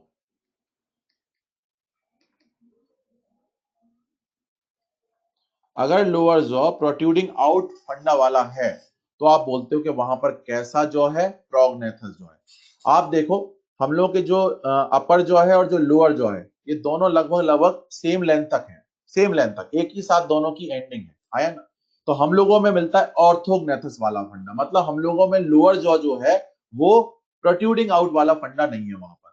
लेकिन अगर हम बात करें प्रोग्नेथस फेस की, तो प्रोग्नेथस फेस जो है वो क्या होता था, उनमें जो लोअर जॉ था वो अपर जॉ से ज्यादा बाहर की तरफ निकला हुआ करता था, और जब लोअर जॉ ज्यादा बाहर निकलेगा तो फिर वहां पर चिन का फॉर्मेशन नहीं हो पाएगा। तो चिन एब्सेंट है किस वजह से, क्योंकि इनके अंदर मिलता है प्रोग्नेथस फेस, प्रोग्नेथस जॉ, और प्रोग्नेथस का मतलब जब अपर जॉ के कंपेयर में लोअर जॉ जो है वो आगे निकला हुआ हो, प्रोट्रूडिंग आउट वाला वहां पर फंडा हो। तो बताओ अगर लोअर जॉ आगे निकल आएगा तो बताओ एक फेस पर एक स्लोप नहीं बन जाएगा, फेस पर एक स्लोप नहीं बन जाएगा। तो जो स्लोपिंग फेस होते हैं उन्हीं को हम क्या बोलते हैं, प्रोग्नेथस फेस बोलते हैं। तो समझ में आया, चेन एब्सेंट हो गई, लोअर जॉस कैसे हो गए, प्रोट्रूडिंग आउट वाले हो गए, और कहीं ना कहीं जो फेस है वो कैसा हो गया, स्लोपिंग हो गया। ये हो गया क्या, प्रोग्नेथस फेस। लेकिन अगर हम बात करें आगे, जब हम ऑर्थोग्नेथस की बात करेंगे तो ऑर्थोग्नेथस में जस्ट अपोजिट हो जाएगा, चिन प्रेजेंट हो जाएगी, लोअर जॉ और अपर जॉ जो है वो एक सेम लेंथ तक हो जाएंगे, जो लोअर जॉ है वो प्रोट्रूडिंग आउट नहीं रहेगा, और कहीं ना कहीं फेस जो है वो स्ट्रेट हो जाएगा, कहीं ना कहीं वहां पर फिर स्लोप वाला फंडा नहीं रहेगा। बात समझ में आ गई ना। तो प्रोग्नेसिस का मतलब समझ में आया, मतलब कि लोअर जॉ यहाँ पर कैसा होता है, प्रोट्रूडिंग आउट वाला होता है। क्लियर है ना यहाँ पर। चलो अगर हम बात करें, अगर हम बात करें फूड हैबिट की, तो probably did not eat meat, ये शायद मीट खाना स्टार्ट अभी नहीं किए थे, डाउटफुल है, लेकिन फिर भी बोल सकते हैं कि शायद इन्होंने अभी भी मीट खाना स्टार्ट नहीं किया था। इसके बाद कुछ स्पेशल पॉइंट्स, ये फर्स्ट ह्यूमन लाइक बीइंग थे, फर्स्ट ह्यूमन बीइंग लाइक। ऐसा क्यों बोलते हैं, क्योंकि आप देखो सबसे पहली बार हम लोगों ने जीनस पढ़ा होमो, इसके पहले जीनस होमो नहीं था, इसके पहले था ऑस्ट्रेलोपिथेकस, उसके पहले था ड्रायोपिथेकस, रामापिथेकस, सिवापिथेकस, केन्यापिथेकस। लेकिन होमो सबसे पहली बार कहां से स्टार्ट हुआ है, होमो हैबिलिस से, और वो जीनस तब से लेकर के आज तक चला आ रहा। तो होमो की वजह से हम कह सकते कैसे थे, ह्यूमन बीइंग लाइक थे। तो याद रखना ये क्यों बोल रहे हैं पॉइंट, क्योंकि यहां से स्टार्टिंग हो गई थी किसकी, होमोजीनस की। किसकी स्टार्टिंग हुई थी, यहां से होमोजीनस की स्टार्टिंग हुई थी, इसलिए हम बोलते हैं फर्स्ट ह्यूमन बीइंग लाइक। यहां से एग्जैक्टली हम कह सकते हैं कि ह्यूमन जैसे हमें दिखना स्टार्ट हो गए थे। और ये क्या थे, फर्स्ट टूल मेकर भी थे, फर्स्ट टूल मेकर। सबसे पहले टूल किसने बनाए, इन्होंने। इसके पहले वेपन्स थे, वो स्टोन वेपन्स, मतलब जैसे एज इट इज जैसे मिलते थे ना स्टोन, उनको यूज कर लेते थे। लेकिन अब क्या किया, स्टोन उठाए और उनको थोड़ा बहुत कहीं ना कहीं उस पर कुछ कलाकारी की, और कहीं ना कहीं उनको क्या बना दिया, टूल बना लिया। तो टूल सबसे पहले किसने बनाए थे, होमो हैबिलिस। हालांकि टूल बनाए किससे थे, स्टोन से ही थे, लेकिन बनाए टूल थे। तो फर्स्ट टूल मेकर कौन, होमो हैबिलिस। इनको इसलिए क्या बोलते हैं, हैंडीमैन भी बोलते हैं। अब यहाँ पर पॉइंट क्या क्या इंपॉर्टेंट है जो कि पूछे जा सकते हैं। तो एक तो यही पूछा जा सकता है कि फर्स्ट टूल मेकर या first, sorry, first human like being कौन और फर्स्ट टूल मेकर कौन, ये दोनों क्वेश्चन पूछे जा सकते हैं। इसकी क्रेनियल कैपेसिटी पूछी जा चुकी है, तो आपको याद रखना ही रखना है यहाँ पर, ये भी बहुत इंपॉर्टेंट पॉइंट यहाँ पर बन जाता है। ठीक है, तो ये कम से कम याद रखना है। हालांकि बाकी एनसीईआरटी में ये वाला पॉइंट है, probably did not eat meat, तो आप इसको भी याद रख सकते हो। तो एनसीईआरटी के तो पॉइंट पूरे रखने हैं याद, लेकिन जो मैं आपको टिक करा रहा हूँ, स्टार लगा रहा हूँ, वो भी आप याद रखिए कम से कम। बाकी सब रख सकते हैं, तो उससे अच्छी बात तो कुछ हो ही नहीं सकती। नेक्स्ट आते हैं हम होमो इरेक्टस पर। होमो इरेक्टस ये कब एग्जिस्ट किया करते थे, 1.5 मिलियन ईयर्स एगो। क्रेनियल कैपेसिटी होती थी 900 टू 1050 सीसी। इनके अंदर भी प्रोग्नेथस फेस मिला। प्रोग्नेथस फेस मिलता चला जाएगा कब तक, नियंडरथल तक। नियंडरथल में सबसे पहली बार प्रोग्नेथस से ऑर्थोग्नेथस हुआ, और उसके बाद फिर हमेशा से ऑर्थोग्नेथस, मतलब क्रोमैग्नन में ऑर्थोग्नेथस, हम लोगों में भी ऑर्थोग्नेथस। प्रोबेबली एट मीट, अब शायद इन्होंने मीट खाना स्टार्ट कर दिया था। तो सबसे पहली बार हम कह सकते हैं कि नॉन वेजिटेरियन वाला फंडा कहां से स्टार्ट हुआ, होमो इरेक्टस से स्टार्ट हुआ। और सिर्फ नॉन वेजिटेरियन वाला फंडा नहीं, यहां से कैनावेलिज्म भी मिलने लग गई।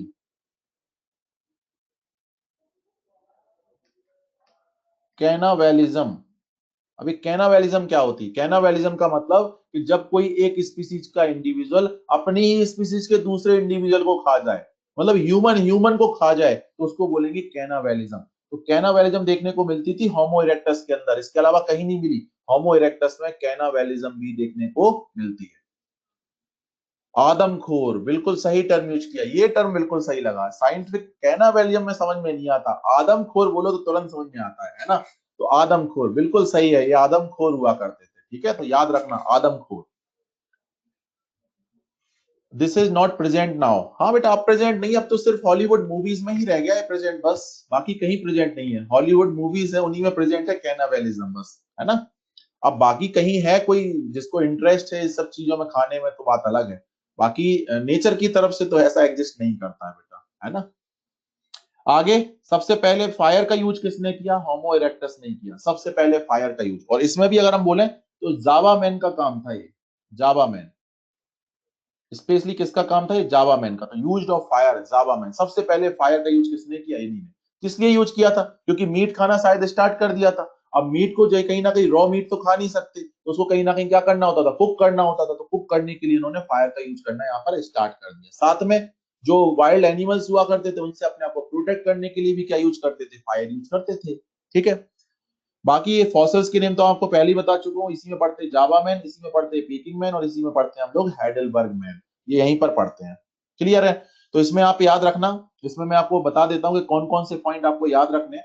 एक तो प्रोबेबली एट मीट वाला पॉइंट आपको याद रखना है। इसके अलावा ये यूज ऑफ फायर वाला पॉइंट आपको याद रखना है। क्रेनियल कैपेसिटी भी आपको याद रखनी है, वो तो सबकी रखनी है। और जावा, पीकिंग मैन और हेडलबर्ग मैन, इनके रिलेटेड जो स्पेशल पॉइंट मॉड्यूल में दिए हैं वो भी आपको याद रखने हैं। जैसे जावा मैन का एक पॉइंट तो यही हो गया। दूसरा, इसका फॉसिल कहाँ डिस्कवर हुआ था? जावा में। जावा में इसका डिस्कवर हुआ था 1891 में, इसलिए इसका नेम पड़ गया जावा मैन, है ना। तो जावा मैन क्यों नेम पड़ा, ये आपको याद रखना है पॉइंट यहाँ पर। इसकी क्रेनियल कैपेसिटी अगर अगर एग्जैक्ट कोई पूछ ले तो इसकी एग्जैक्ट होती है 900 सीसी, एग्जैक्ट होती 900 सीसी क्रेनियल कैपेसिटी, वो आपको याद रखना है। पीकिंग मैन जो है इसका फॉसिल डिस्कवर किया था डब्ल्यू सी पाई ने, ये पॉइंट आपको मॉड्यूल में मिल जाएगा। ये याद रखना है कि डब्ल्यू सी पाई ने इसके फॉसिल को डिस्कवर किया था, कहां से? पीकिंग, चाइना से, इसलिए बोला गया पीकिंग मैन, ये आपको याद रखना है। और क्रेनियल कैपेसिटी भी आप इसकी अगर याद रख सकते हो तो इसकी अप्रोक्सीमेट क्रेनियल कैपेसिटी थी 1050 सीसी। तो यानी एवरेज तो रखनी है तीनों की, लेकिन साथ में आपको इंडिविजुअल क्रेनियल कैपेसिटी भी आपको याद रखनी है, ठीक है। और हेडलबर्ग कहां से मिला था? जर्मनी से, उसके बारे में ज्यादा डिटेल में नहीं पढ़ना है। तो ये कुछ पॉइंट जो मैंने स्टार लगा दिए, इनको आपको याद रखना है। चलिए, अब आते हैं एग्जैक्ट थर्ड कैटेगरी पर, ह्यूमन फॉसिल्स, और इसमें हम डिस्कस करेंगे अब होमो सैपियंस। और आप सबको पता है कि होमो सैपियंस क्या है, थ्री यहाँ पर नेम्स है। हाँ, एक और बात में रह गया कि जो जावा मैन है, जावा मैन, इनके साइंटिफिक नेम भी कई बार पूछे गए हैं। तो जावा मैन का साइंटिफिक नेम पिथेकैंथ्रोपस, पिथेकैंथ्रोपस, या साथ में इसको ऐसा भी बोलते हैं होमो इरेक्टस, इरेक्टस, साइंटिफिक नेम है बेटा इसका, होमो इरेक्टस, इरेक्टस। ये तो जावा मैन का फंडा हुआ। फिर एक बात आती है पेकिंग मैन, इसके भी साइंटिफिक नेम पूछे गए हैं बेटा, है ना। तो इसका बोलता है साइनेंथ्रोपस, साइनेंथ्रोपस, याद रखना ये साइनेंथ्रोपस, वरना पूछते हैं कई बार बच्चे ये सारे साइनेंथ्रोपस क्या आ गया, पीकिंग मैन को ही बोलते हैं बेटा। और इसका साइंटिफिक नेम एक और दूसरा भी है, होमो इरेक्टस पैकिनेंसिस, होमो इरेक्टस पैकिनेंसिस, ठीक है। तो ये साइंटिफिक नेम है, साइंटिफिक नेम भी आपको याद रखने होंगे, कई बार क्वेश्चन साइंटिफिक नेम के साथ आ जाता है, तो फिर सॉल्व कैसे करोगे?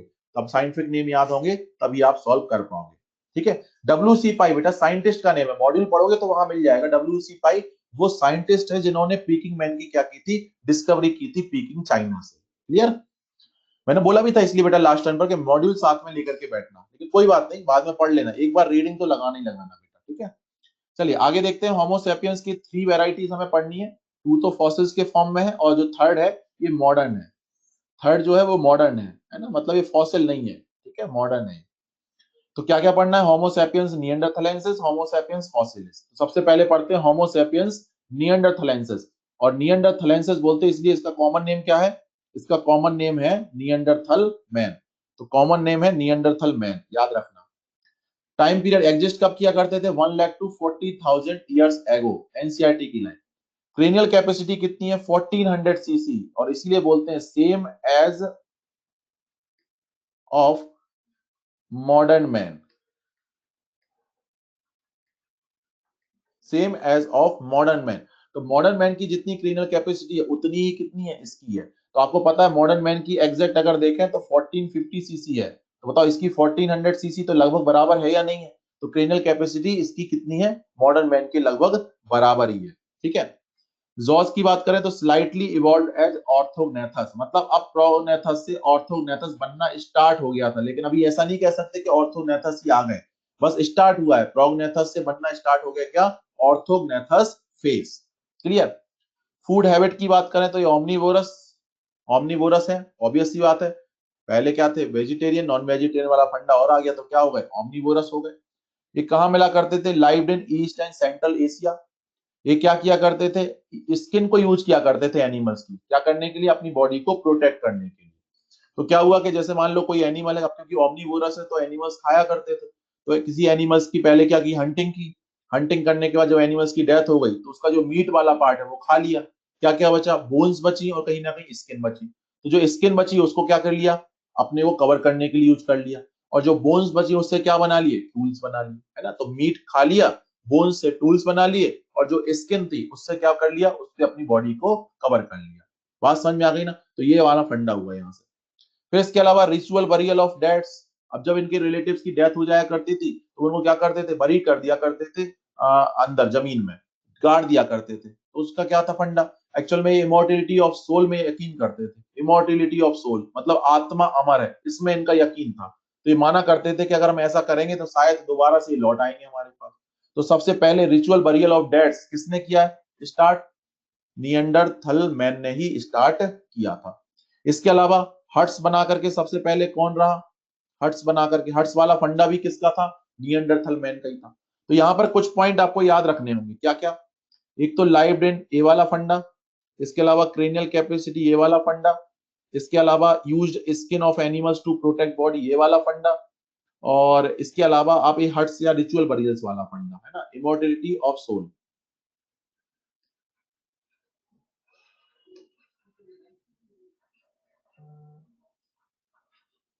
ये ये फंडे आपको याद रखने हैं यहाँ पर, तो जो मैंने टिक कर दिए, कम से कम स्टार लगा दिए जो मैंने, वो आप कम से कम लर्न कर लेना अच्छे से।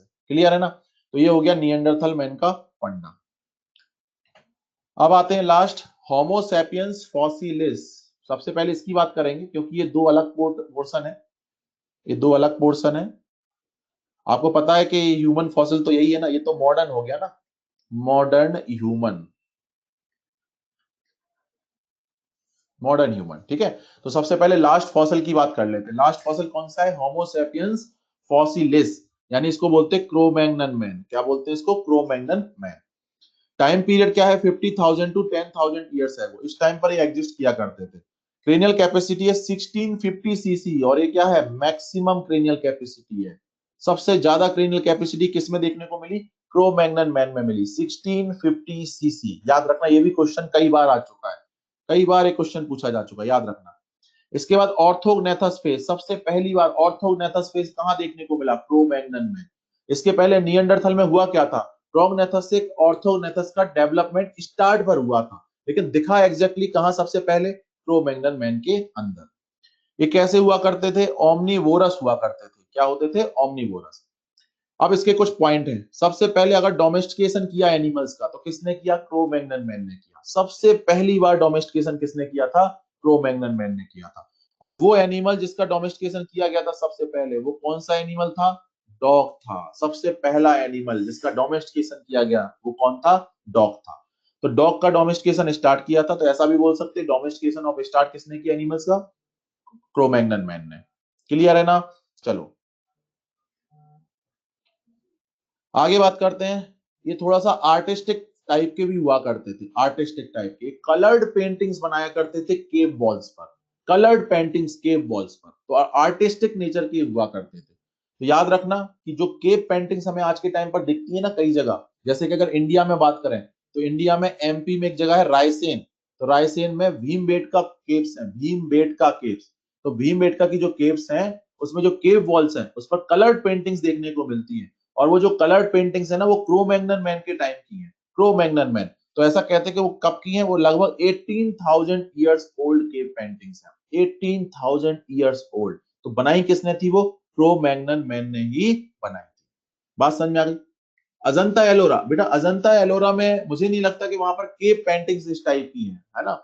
है, बिल्कुल है, वहां पर भी है, लेकिन वो एग्जैक्ट मुझे नहीं पता कि वहां पर ये क्रो मैग्नन मैन के टाइम की है ना? लेकिन हाँ, भीमबेटका की जो पेंटिंग्स है वो तो गारंटेड है, क्योंकि तो एनसीईआरटी में भी पॉइंट आ गया कि भीमबेटका रायसेन एमपी में जो केव पेंटिंग्स है वो कहीं ना कहीं क्रो मैग्नन टाइम की ही है। बात समझ में आ गई ना? तो याद रखना ये सब। हाँ देखो, लिख रहे हैं बेटा कि no cave paintings in Ajanta, Ajanta में कोई केव पेंटिंग्स नहीं है।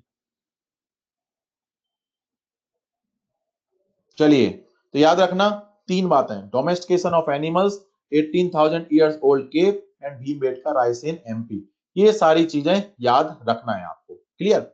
इसके अलावा इन्होंने मतलब ऐसा भी किया कि इन्होंने अब जो एनिमल स्किन पहले सिर्फ ओढ़ लिया करते थे इस तरीके से, बस केवल कवर कर लेते थे, अब उसको क्लॉथ्स का फॉर्म भी देना स्टार्ट कर दिया था, मतलब थोड़ा सा जेंटलमैन टाइप का फंडा यहाँ से स्टार्ट हो गया था, है ना? तो ये सारी बातें हैं किसकी? क्रो मैग्नन मैन की। तो आपको याद रखना होगा ये सारे पॉइंट्स। तो यहाँ पर इंपॉर्टेंट क्या है? सबसे ज्यादा इंपॉर्टेंट तो ये पेंटिंग वाला ही पॉइंट है, यहीं से आता है क्वेश्चन सबसे ज्यादा। चलो अब मॉडर्न ह्यूमन की बात कर लेते हैं। तो मॉडर्न ह्यूमन के बारे में जानना कुछ ज्यादा खास जरूरी तो है नहीं, सब कुछ जानते हो आप। तो इसके पर्सपेक्टिव में समझ लेते हैं कि मॉडर्न ह्यूमन जो है वो है Homo sapiens sapiens, Homo sapiens sapiens, modern man. और इनका जो ओरिजिन हुआ वो हुआ 75,000 टू 10,000 ईयर्स एगो। ओरिजिन हुआ इनका 75,000 टू 10,000 ईयर्स एगो। अब देखो फंडा क्या है, आप अगर क्रोमैग्नन मैन का ओरिजिन का टाइम पीरियड देखो और मॉडर्न मैन का टाइम पीरियड देखो, तो 75,000 टू 10,000 और वहां 50,000 टू 10,000, इसका मतलब कुछ टाइम पीरियड ऐसा है जहां पर दोनों लोग कहीं ना कहीं साथ रहे, क्रोमैग्नन भी और कहीं ना कहीं मॉडर्न मैन भी, दोनों एक साथ रहे, अर्थ पर दोनों प्रेजेंट थे, क्रोमैग्नन मैन भी प्रेजेंट था और कहीं ना कहीं होमो सैपियंस भी प्रेजेंट था। लेकिन क्या हुआ, क्रोमैग्नन एक तरीके से एक्सटेंट हो गया तो सिर्फ कौन बचा? मॉडर्न मैन बचा, है ना? इसलिए ऐसा लिखा है कि इसका ओरिजिन कब हुआ? 75,000 टू 10,000 ईयर्स एगो इनका ओरिजिन, और इनका कब? 50,000 टू 10,000। लेकिन अगर हम ऐसा कहें कि होमो सेपियंस सेपियंस कितने टाइम से अकेले हैं, तो हम ऐसा बोल सकते हैं कि 10,000 ईयर्स एगो के बाद से अगर देखा जाए तो होमो सेपियंस सिर्फ अकेला एक ही यहाँ पर ह्यूमन है, बाकी वो दूसरा जो ह्यूमन है वो वहां पर क्या हो चुका था? तब तक एक्सटिंक्ट हो चुका था। तो फंडा क्लियर हो गया कि नहीं हो गया? अब कब हुआ था इनका ओरिजिन मॉडर्न ह्यूमन का? आइस एज में हुआ था, आइस एज में, है ना? तो अब आइस एज किसको बोलते हैं आपको याद होगा, आप याद करना जियोलॉजिकल टाइम स्केल और वहां पर चेक करना ओरिजिन ह्यूमन का कब हुआ। बताओ कब हुआ था ओरिजिन ह्यूमन का वहां पर? याद करो, जियोलॉजिकल टाइम स्केल में मैंने बताया था origin of primate and origin of human, origin of human Holocene, origin of human Holocene. बताओ फटाफट बताओ, ओरिजिन ऑफ ह्यूमन।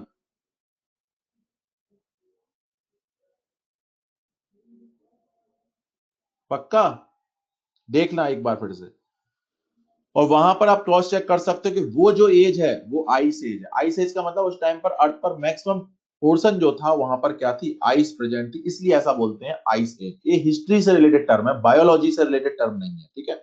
तो modern homo sapiens arose during ice age 75,000 to 10,000 years ago इनका हुआ ओरिजिन, और लगभग हम कह सकते हैं कि 10,000 ईयर्स से क्या है, ये अकेले हैं, क्रो मैग्नन मैन उसके बाद से यहाँ पर प्रेजेंट नहीं है।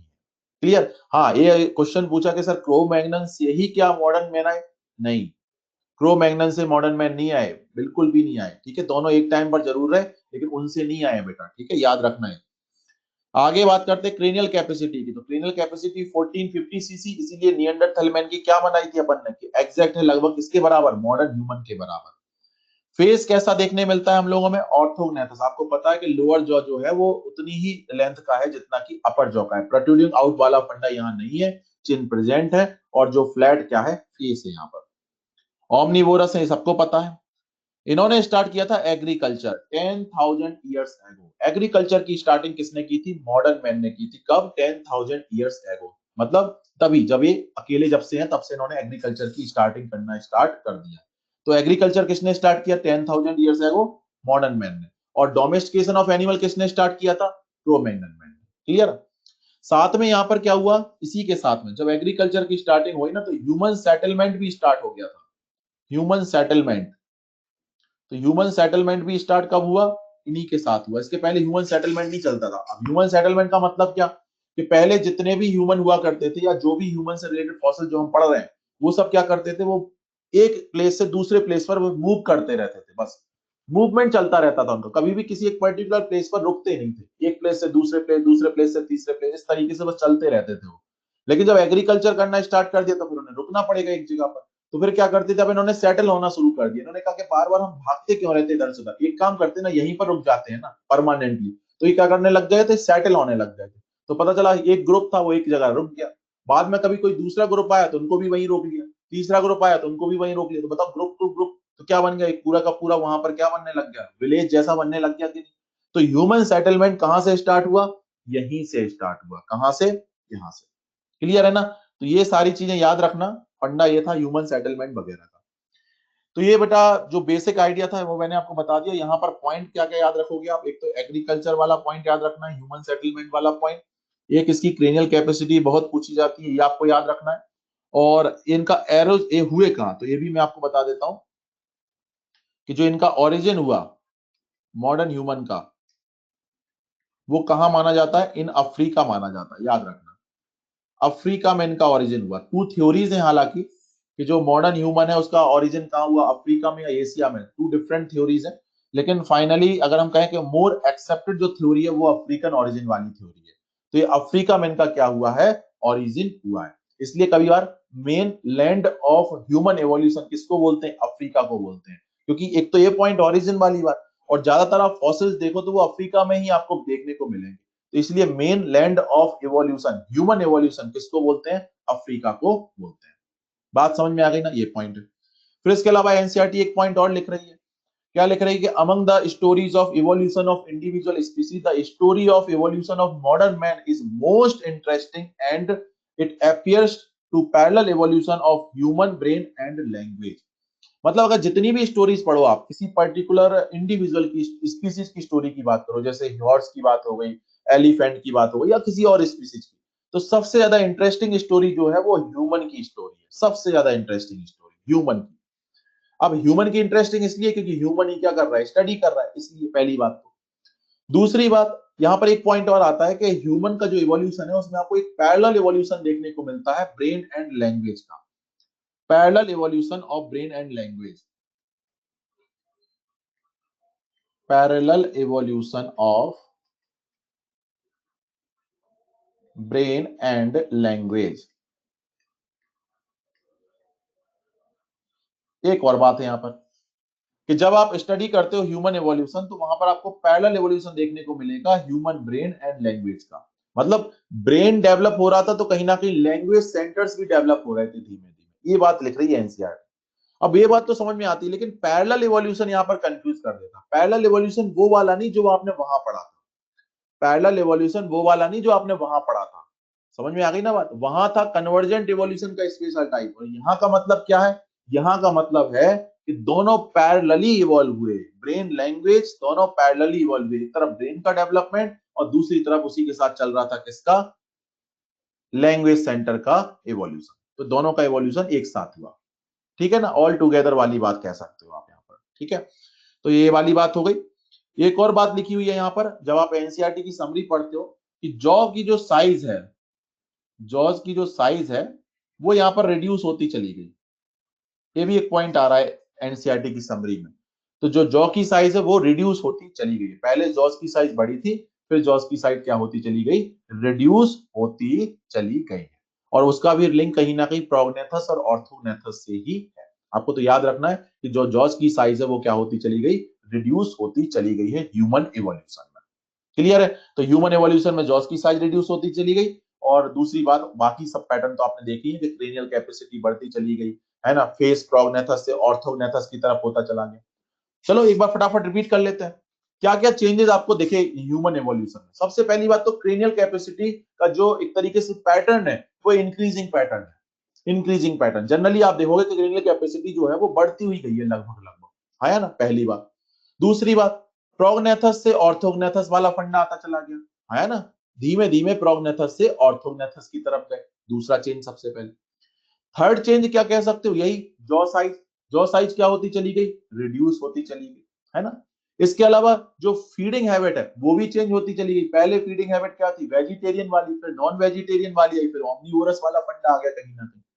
इसके अलावा आप कह सकते हो लोकोमोशन वाला फंडा, कि बाई पैडल वाला फंडा आ गया। पहले क्वाड्री पैडल वाला था, फिर धीमे धीमे बाई पैडल वाला फंडा आया।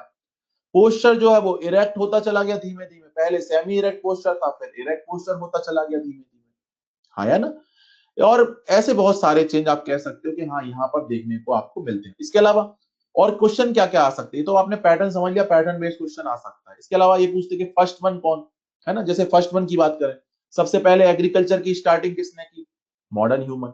सबसे पहले ह्यूमन सेटलमेंट कहां से स्टार्ट हुआ, मॉडर्न ह्यूमन, है ना। सबसे पहले डोमेस्टिकेशन एनिमल का किसने किया, क्रो-मैग्नन मैन। सबसे पहले कलर्ड केव पेंटिंग किसने बनाई, क्रो-मैग्नन मैन। सबसे पहले क्लॉथ्स किसने बनाए एक तरीके से, क्रो-मैग्नन मैन। सबसे पहले केव्स, सबसे पहले हट्स किसने यूज की, निएंडरथल मैन। सबसे पहले इमोर्टिलिटी ऑफ सोल, या जिन्होंने अपने रिलेटिव्स को सोल के अंदर या अपने रिलेटिव्स को कहीं ना कहीं बरीड करना स्टार्ट किया, वो कौन था, निएंडरथल मैन। आया ना। इसके अलावा फिर उसके बाद बात आती है कि सबसे पहले फायर का यूज किसने किया, जावा मैन या होमो इरेक्टस अगर ऑप्शन में, तो है ना। सबसे पहले अगर बात की जाए कि सबसे पहले टूल्स किसने बनाए, तो होमो हैबिलिस, आया ना। सबसे पहले इरेक्ट पोस्चर किसके पास आया, ऑस्ट्रेलोपिथेकस, आया ना। तो ऐसे सारे क्वेश्चन जो फर्स्ट वन वाला जो फंडा है वो आपको यहाँ पर पता होना चाहिए। मनीषा बेटा आप पूछ रही हैं कि क्लॉथ किसने बनाए, मैंने आपको बोला ना कि क्लॉथ की तरह यूज करना, जेंटलमैन वाला फंडा, मतलब कर तो यूज रहे एनिमल स्किन ही, लेकिन उसको थोड़ा सा स्टिच करने लग गए। वो पहले क्या करते थे, ब्लैंकेट की तरह ओढ़ लिया करते थे, लेकिन बाद में फिर क्लॉथ की तरह उन्होंने थोड़ा सा उसको स्टिच करना स्टार्ट कर दिया, है ना। तो वहां पर फंडा किसने स्टार्ट किया, वो किया था फंडा क्रो-मैग्नन ने। बात समझ में आ गई ना। तो इस तरीके की सारी चीजें क्वेश्चंस आते रहते हैं। क्रेनियल कैपेसिटी आपको लर्न करनी है, पैटर्न आपको याद करना है, फर्स्ट वन कौन किसका है वो आपको याद करना है। बात समझ में आ गई ना बच्चा। तो ये इसके अलावा टाइम पीरियड जो एनसीईआरटी में दिए वो आपको याद करना है। तो एनसीईआरटी का तो मैं आपको बोलूंगा कि एनसीईआरटी में सिर्फ एक पैराग्राफ दिया हुआ है, सिर्फ एनसीईआरटी में एक पैराग्राफ दिया। आपको करना क्या है, उस पैराग्राफ में जितनी भी लाइंस है उनको आपको एक पेज पर अलग अलग स्टेटमेंट्स लिख करके आपको कर लेना, अलग अलग सेंटेंस लिख लो उनको आप, और उन सेंटेंसेस को, जितने सेंटेंसेस है उतने सेंटेंसेस आप पढ़ डालो उतनी बार। बात समझ में आ गई। तो आपको ह्यूमन एवोल्यूशन, फिर आपका क्वेश्चन वहां से गलत नहीं होगा। ज्यादातर चांसेस है, ज्यादा से ज्यादा चांसेस है कि इस बार जो क्वेश्चन आएगा ह्यूमन एवोल्यूशन का वो उसी पैराग्राफ से आ जाना चाहिए। क्योंकि पहली बात तो क्या हुआ कि ये टॉपिक जो है वो बोर्ड एग्जाम से डिलीट कर दिया गया। बोर्ड एग्जाम जो होंगे इस बार 12th के, उसमें इवोल्यूशन से रिलेटेड कोई क्वेश्चन नहीं होगा। और वो जो बोर्ड एग्जाम देंगे वो कहीं ना कहीं नीट भी देंगे। तो फिर जब उन्होंने उसके लिए प्रिपरेशन नहीं की तो फिर उसके लिए वो शायद ना कर पाए ज्यादा अच्छे से, है ना।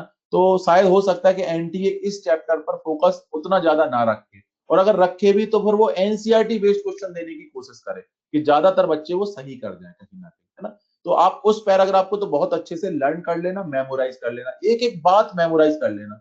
समझ में आ गया तो बहुत अच्छी बात है, अगर नहीं आया तो उसको एज इट इज लर्न कर लेना जैसा वो लिखा हुआ है। और उसके बाद अगर आपको लगता है कि हम और कुछ भी पढ़ सकते हैं तो फिर मैंने जो यहाँ पर स्टार मार्क कर रखे हैं, स्टार मार्क वो कर लेना, क्योंकि ये वो क्वेश्चंस हैं जो प्रीवियस ईयर्स में पूछे जा चुके हैं। तो प्रीवियस ईयर का कोई क्वेश्चन अगर रिपीट होता है तो उस केस में भी आपका वो क्वेश्चन सही हो जाए। तो जहां जहां भी मैंने स्टार लगा रखा है वो पॉइंट तो आप अच्छे से लर्न कर ही लेना। अगर आपने ये पॉइंट भी लर्न कर लिया ना तो आपके सारे क्वेश्चन जितने भी मॉड्यूल में दिए वो आपके इजिली सॉल्व हो जाएंगे बिना कुछ एक्स्ट्रा पढ़े। बात समझ में आ गई ना। तो ये काम आप कर सकते हो यहाँ पर। क्लियर। इसके अलावा आप ऐसा एक चार्ट भी बना सकते हो, एक रफ चार्ट है जिस तरीके से बनाया गया है, तो आप ऐसा एक चार्ट भी बना सकते हो। इसमें आप क्या कर सकते हो, ऊपर आप फॉसिल्स के नेम लिख सकते हो, जैसे यहाँ लिख रखा है हैंडीमैन टूल, जैसे यहाँ लिख रखा है Homo habilis, Java man, Peking man, Heidelberg man, Neanderthal man, Cro Magnon man, modern man, है ना। उसका आप उसके नीचे साइंटिफिक नेम लिख सकते हो, जैसे यहाँ लिख रखा होमो इरेक्टस इरेक्टस, यहाँ लिख रखा साइनेंथ्रोपस इरेक्टस, यहाँ लिख रखा होमो इरेक्टस heidelbergensis, यहाँ लिख रखा होमो सैपियंस निएंडरथलेंसिस, यहाँ लिख रखा होमो सैपियंस फॉसिलिस, यहाँ लिख रखा होमो सैपियंस सैपियंस। तो आप क्या कर सकते हो, नेम, कॉमन नेम और साइंटिफिक नेम यहाँ लिख लो।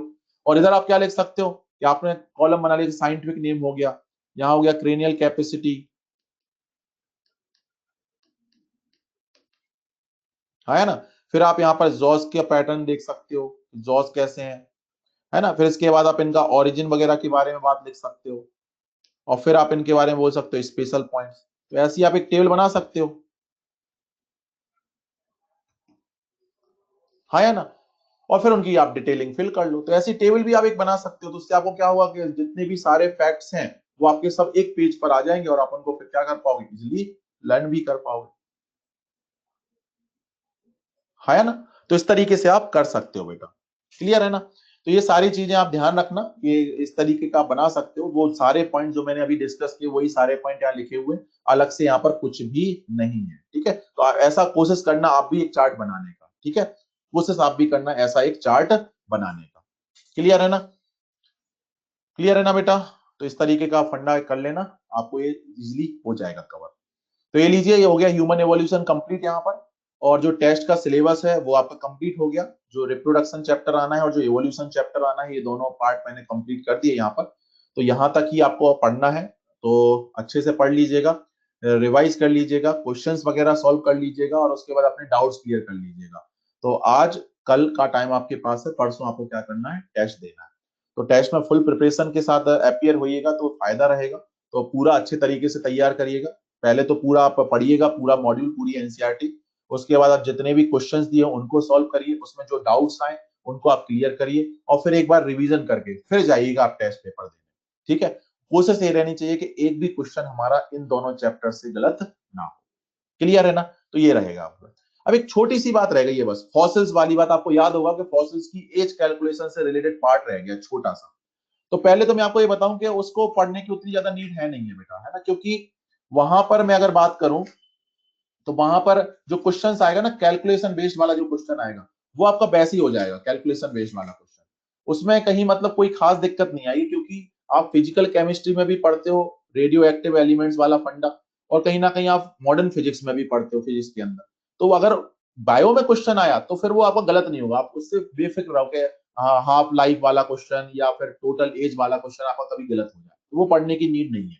वहां पर मैं सिर्फ एक पॉइंट आपको बस इंडिकेट करना चाहूंगा कि आप कैलकुलेट कैसे करते हो फॉसिल्स की एज। तो वहां आप देखना एक बॉक्स में लिखा हुआ है कि वहां पर 4 मेथड्स लिखे हुए हैं कि 4 मेथड्स हैं जिससे आप फॉसिल्स की एज को कैलकुलेट कर सकते हो। अब देखो, फॉसिल्स की जो एज होती है वही होती है उस सेडिमेंट की एज जिससे कि उस फॉसिल को डिस्कवर किया गया होता है। तो आप कह सकते हो कि age of fossils is almost equivalent to किसके, एज ऑफ सेडिमेंट। तो हम लोग जनरली क्या करते हैं, सेडिमेंट की एज को कैलकुलेट कर लेते हैं, और जब सेडिमेंट की जो एज आती उसी से हम कह देते हैं कि वही एज किसकी है, फॉसिल की है। तो age of sediment almost equal to age of fossil, ये फंडा होता है। अब उसके क्या क्या मेथड है, तो एक जैसे वहां पर लिखा हुआ है, आप देखोगे वहां पर कि यूरेनियम लेड मेथड लिख रखा है, रेडियो कार्बन मेथड लिख रखा है, पोटेशियम आर्गन मेथड लिख रखा है, और लिख रखा हुआ एक इलेक्ट्रॉन स्पिन रेजोनेंस मेथड।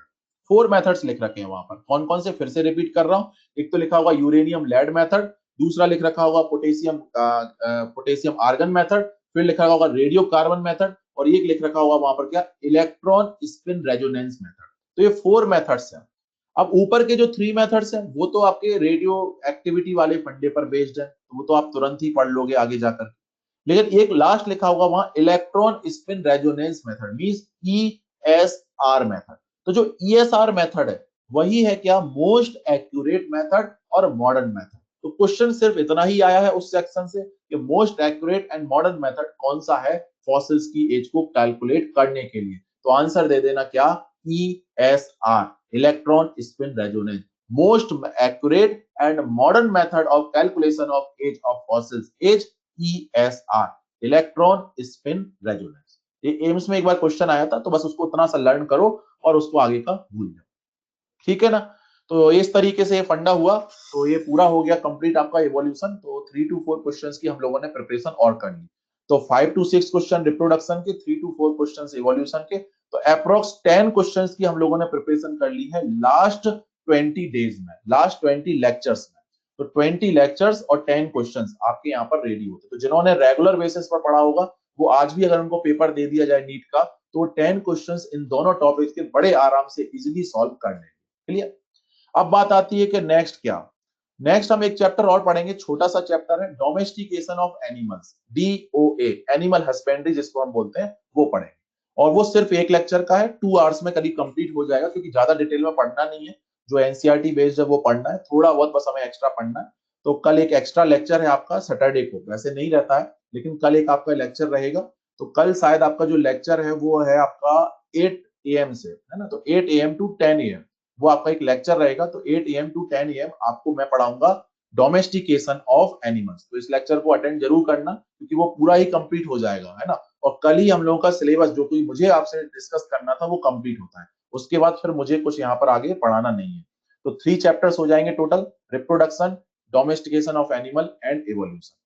हालांकि ह्यूमन हेल्थ एंड डिजीज भी है, लेकिन वो आपको शायद बाद में पढ़ाया जाएगा। अभी आपका स्टार्ट होगा इसके बाद जेनेटिक्स, जो कि सबसे इंपॉर्टेंट यूनिट है पूरी बायोलॉजी में।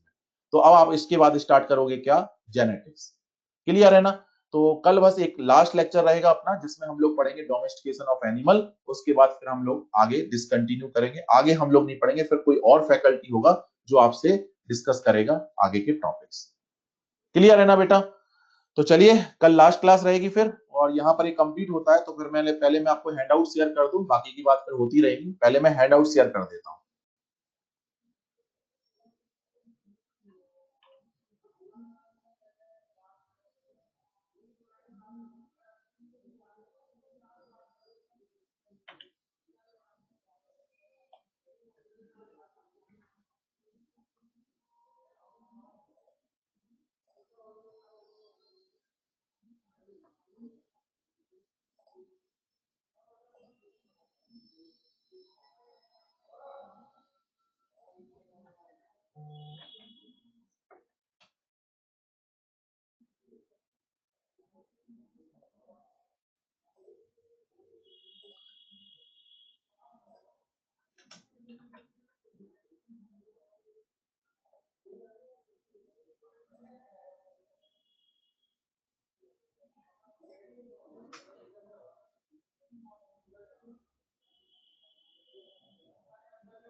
ये लीजिए बेटा, मैंने हैंडआउट शेयर कर दिया है। आज सिर्फ एक ही हैंडआउट है ना। सिर्फ एक ही हैंडआउट है, पहुंच गया होगा आपके पास। और इसको मैं इवनिंग तक अपलोड भी कर दूंगा गूगल ड्राइव पर, तो उस पर भी अवेलेबल रहेगा। तो गूगल ड्राइव पर सारे लेक्चर्स हो गए आपके, रिप्रोडक्शन के भी सारे अवेलेबल हैं और एवोल्यूशन के भी सारे अवेलेबल हैं। किसी को क्या अभी भी कोई गूगल ड्राइव की लिंक से रिलेटेड कोई इशू है? किसी को लिंक नहीं मिली, किसी की लिंक वर्क नहीं कर रही, कुछ ऐसा है क्या? कुछ भी ऐसा है क्या लिंक वगैरह से रिलेटेड इशू?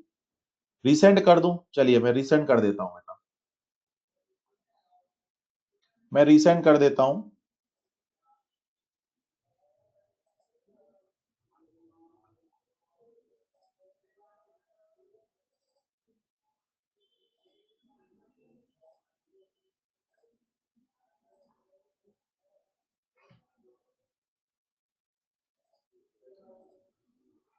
ये लीजिए बेटा, मैंने रिसेंड कर दी है गूगल ड्राइव की जो लिंक है।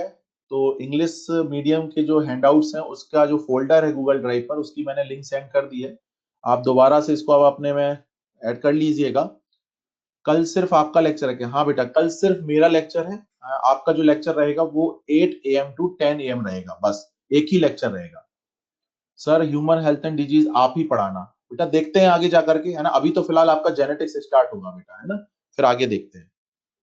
सर ये चैप्टर तो बड़ा है, तो 2 घंटे में कैसे खत्म होगा? हो जाएगा बेटा, बड़ा है तो क्या हुआ।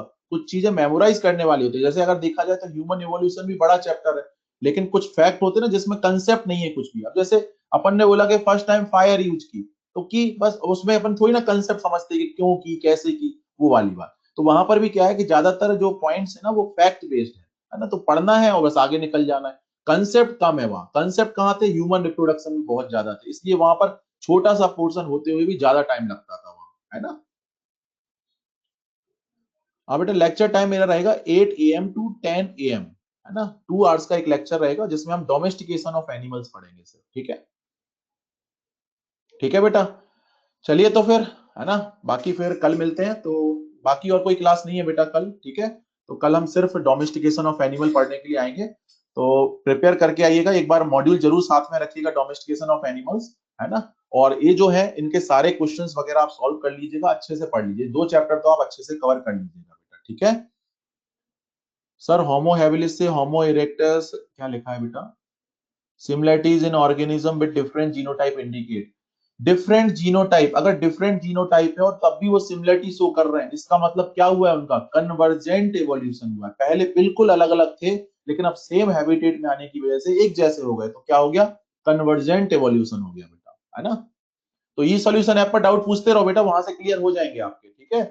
और अगर वहां से कोई डाउट क्लियर ना हो, वहां पर आप पूछ चुके हो, वहां से रिप्लाई नहीं आया, या वहां पर आपको लग रहा कि उतना अच्छे से डाउट क्लियर नहीं हुआ, तो फिर आपको मैंने नंबर तो दे ही रखा है, आप नंबर पर मुझे डाउट भेज दीजिए, मैं आपको जैसे ही टाइम मिलेगा मैं आपको रिस्पॉन्स उस पर दे दूंगा बेटा, ठीक है ना।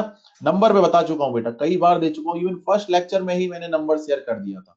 और अगर आप अभी नंबर मांग रहे हो, इसका मतलब आपने वो फर्स्ट हैंड आउट पढ़ा नहीं है बेटा, है ना। चलिए बेटा, ठीक है, तो बाकी मिलते हैं कल हम लोग, ठीक है। थैंक यू वेरी मच बेटा। गुड डे बेटा।